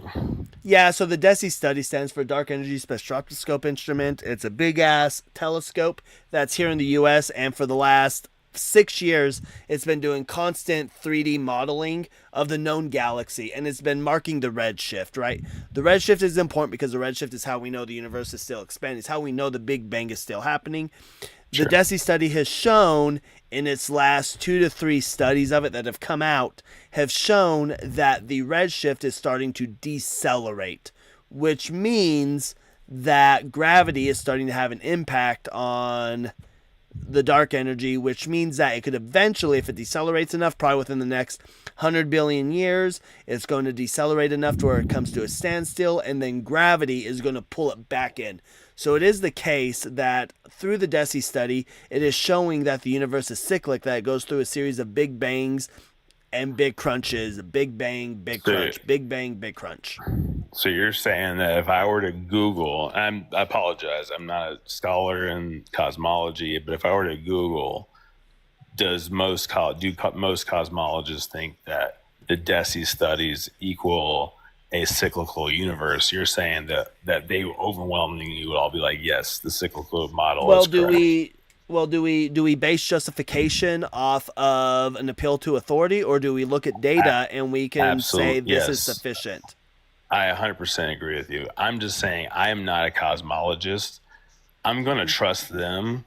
And over a YouTube or a TikTok guy I've never met before, and I don't know what school you went to, where you studied cosmology from, where you get these, types of claims from. I'm just saying I'm going to trust them over you. And obviously the truth is the truth. Plenty of consensus science has been wrong. I'm just saying I would need to dive into that first before I would just change my mind. And you'd have to give me some type of reason or evidence to why the consensus is wrong. Yeah, so according to Berkeley Lab News Center, it states that when it comes to the DESI study, most cosmologists are viewing the DESI study with a mix of excitement and cautious optimism. Okay.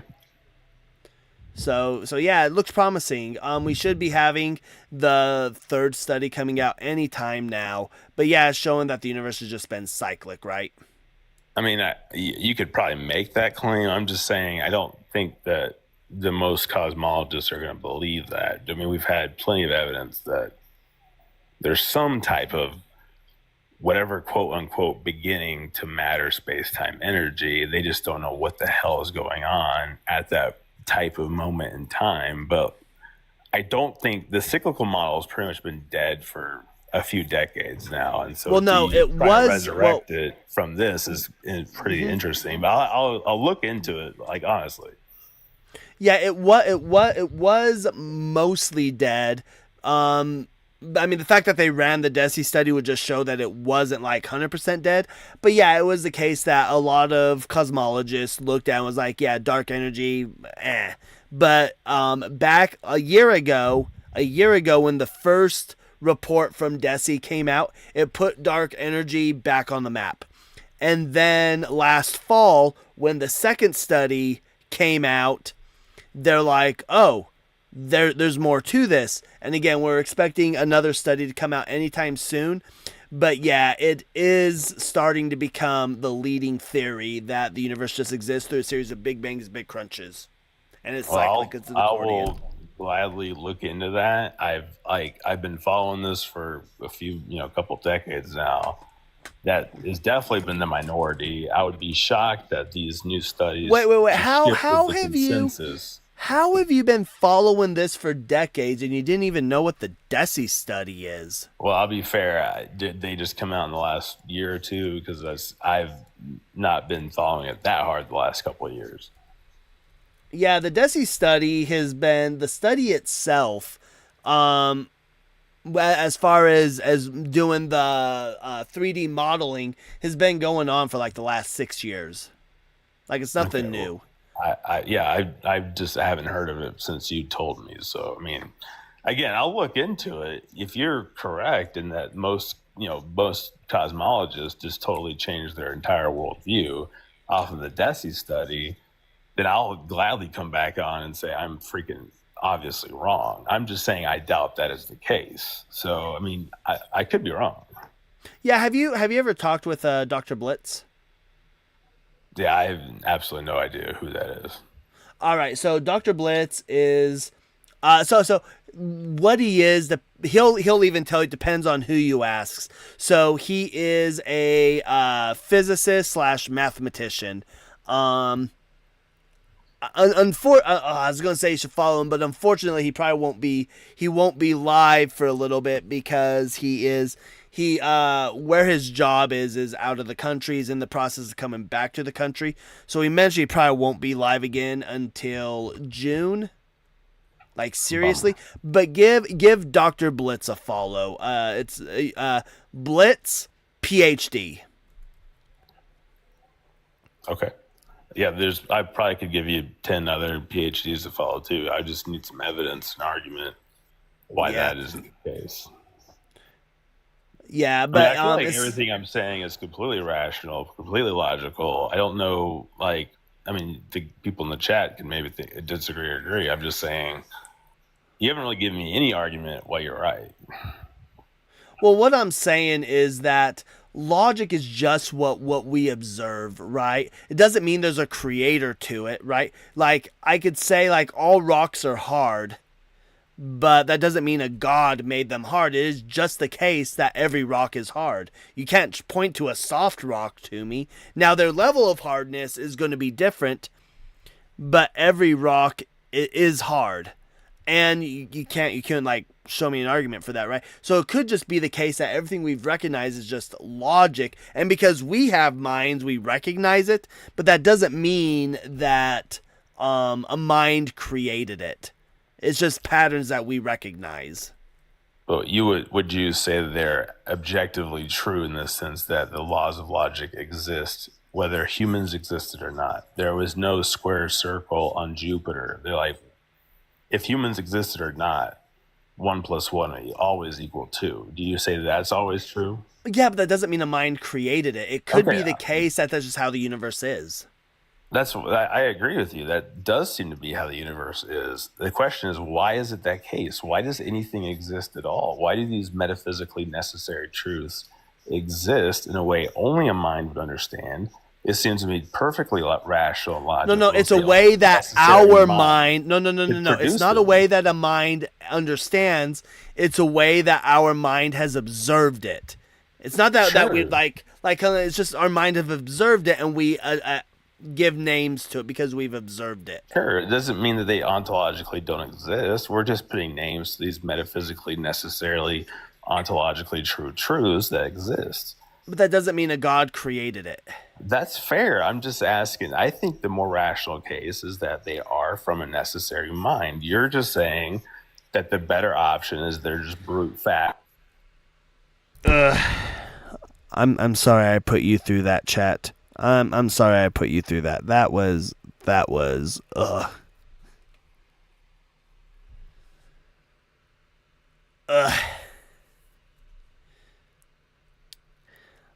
Anyways, yes, finally, Let's check, see if we've got. I don't think we've got. We don't.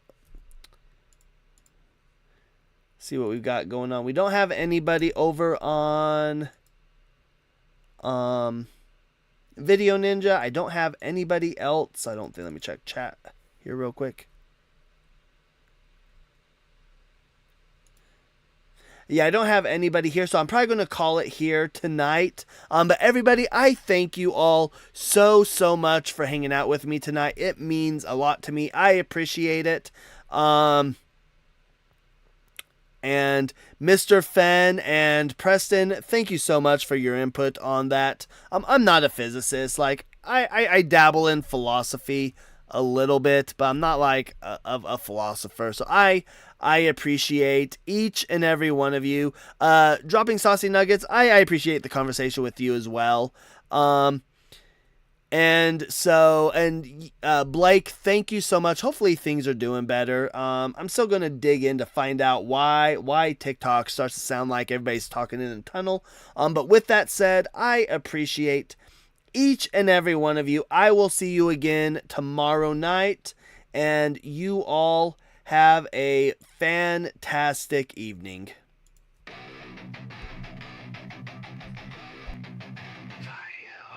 Plug in.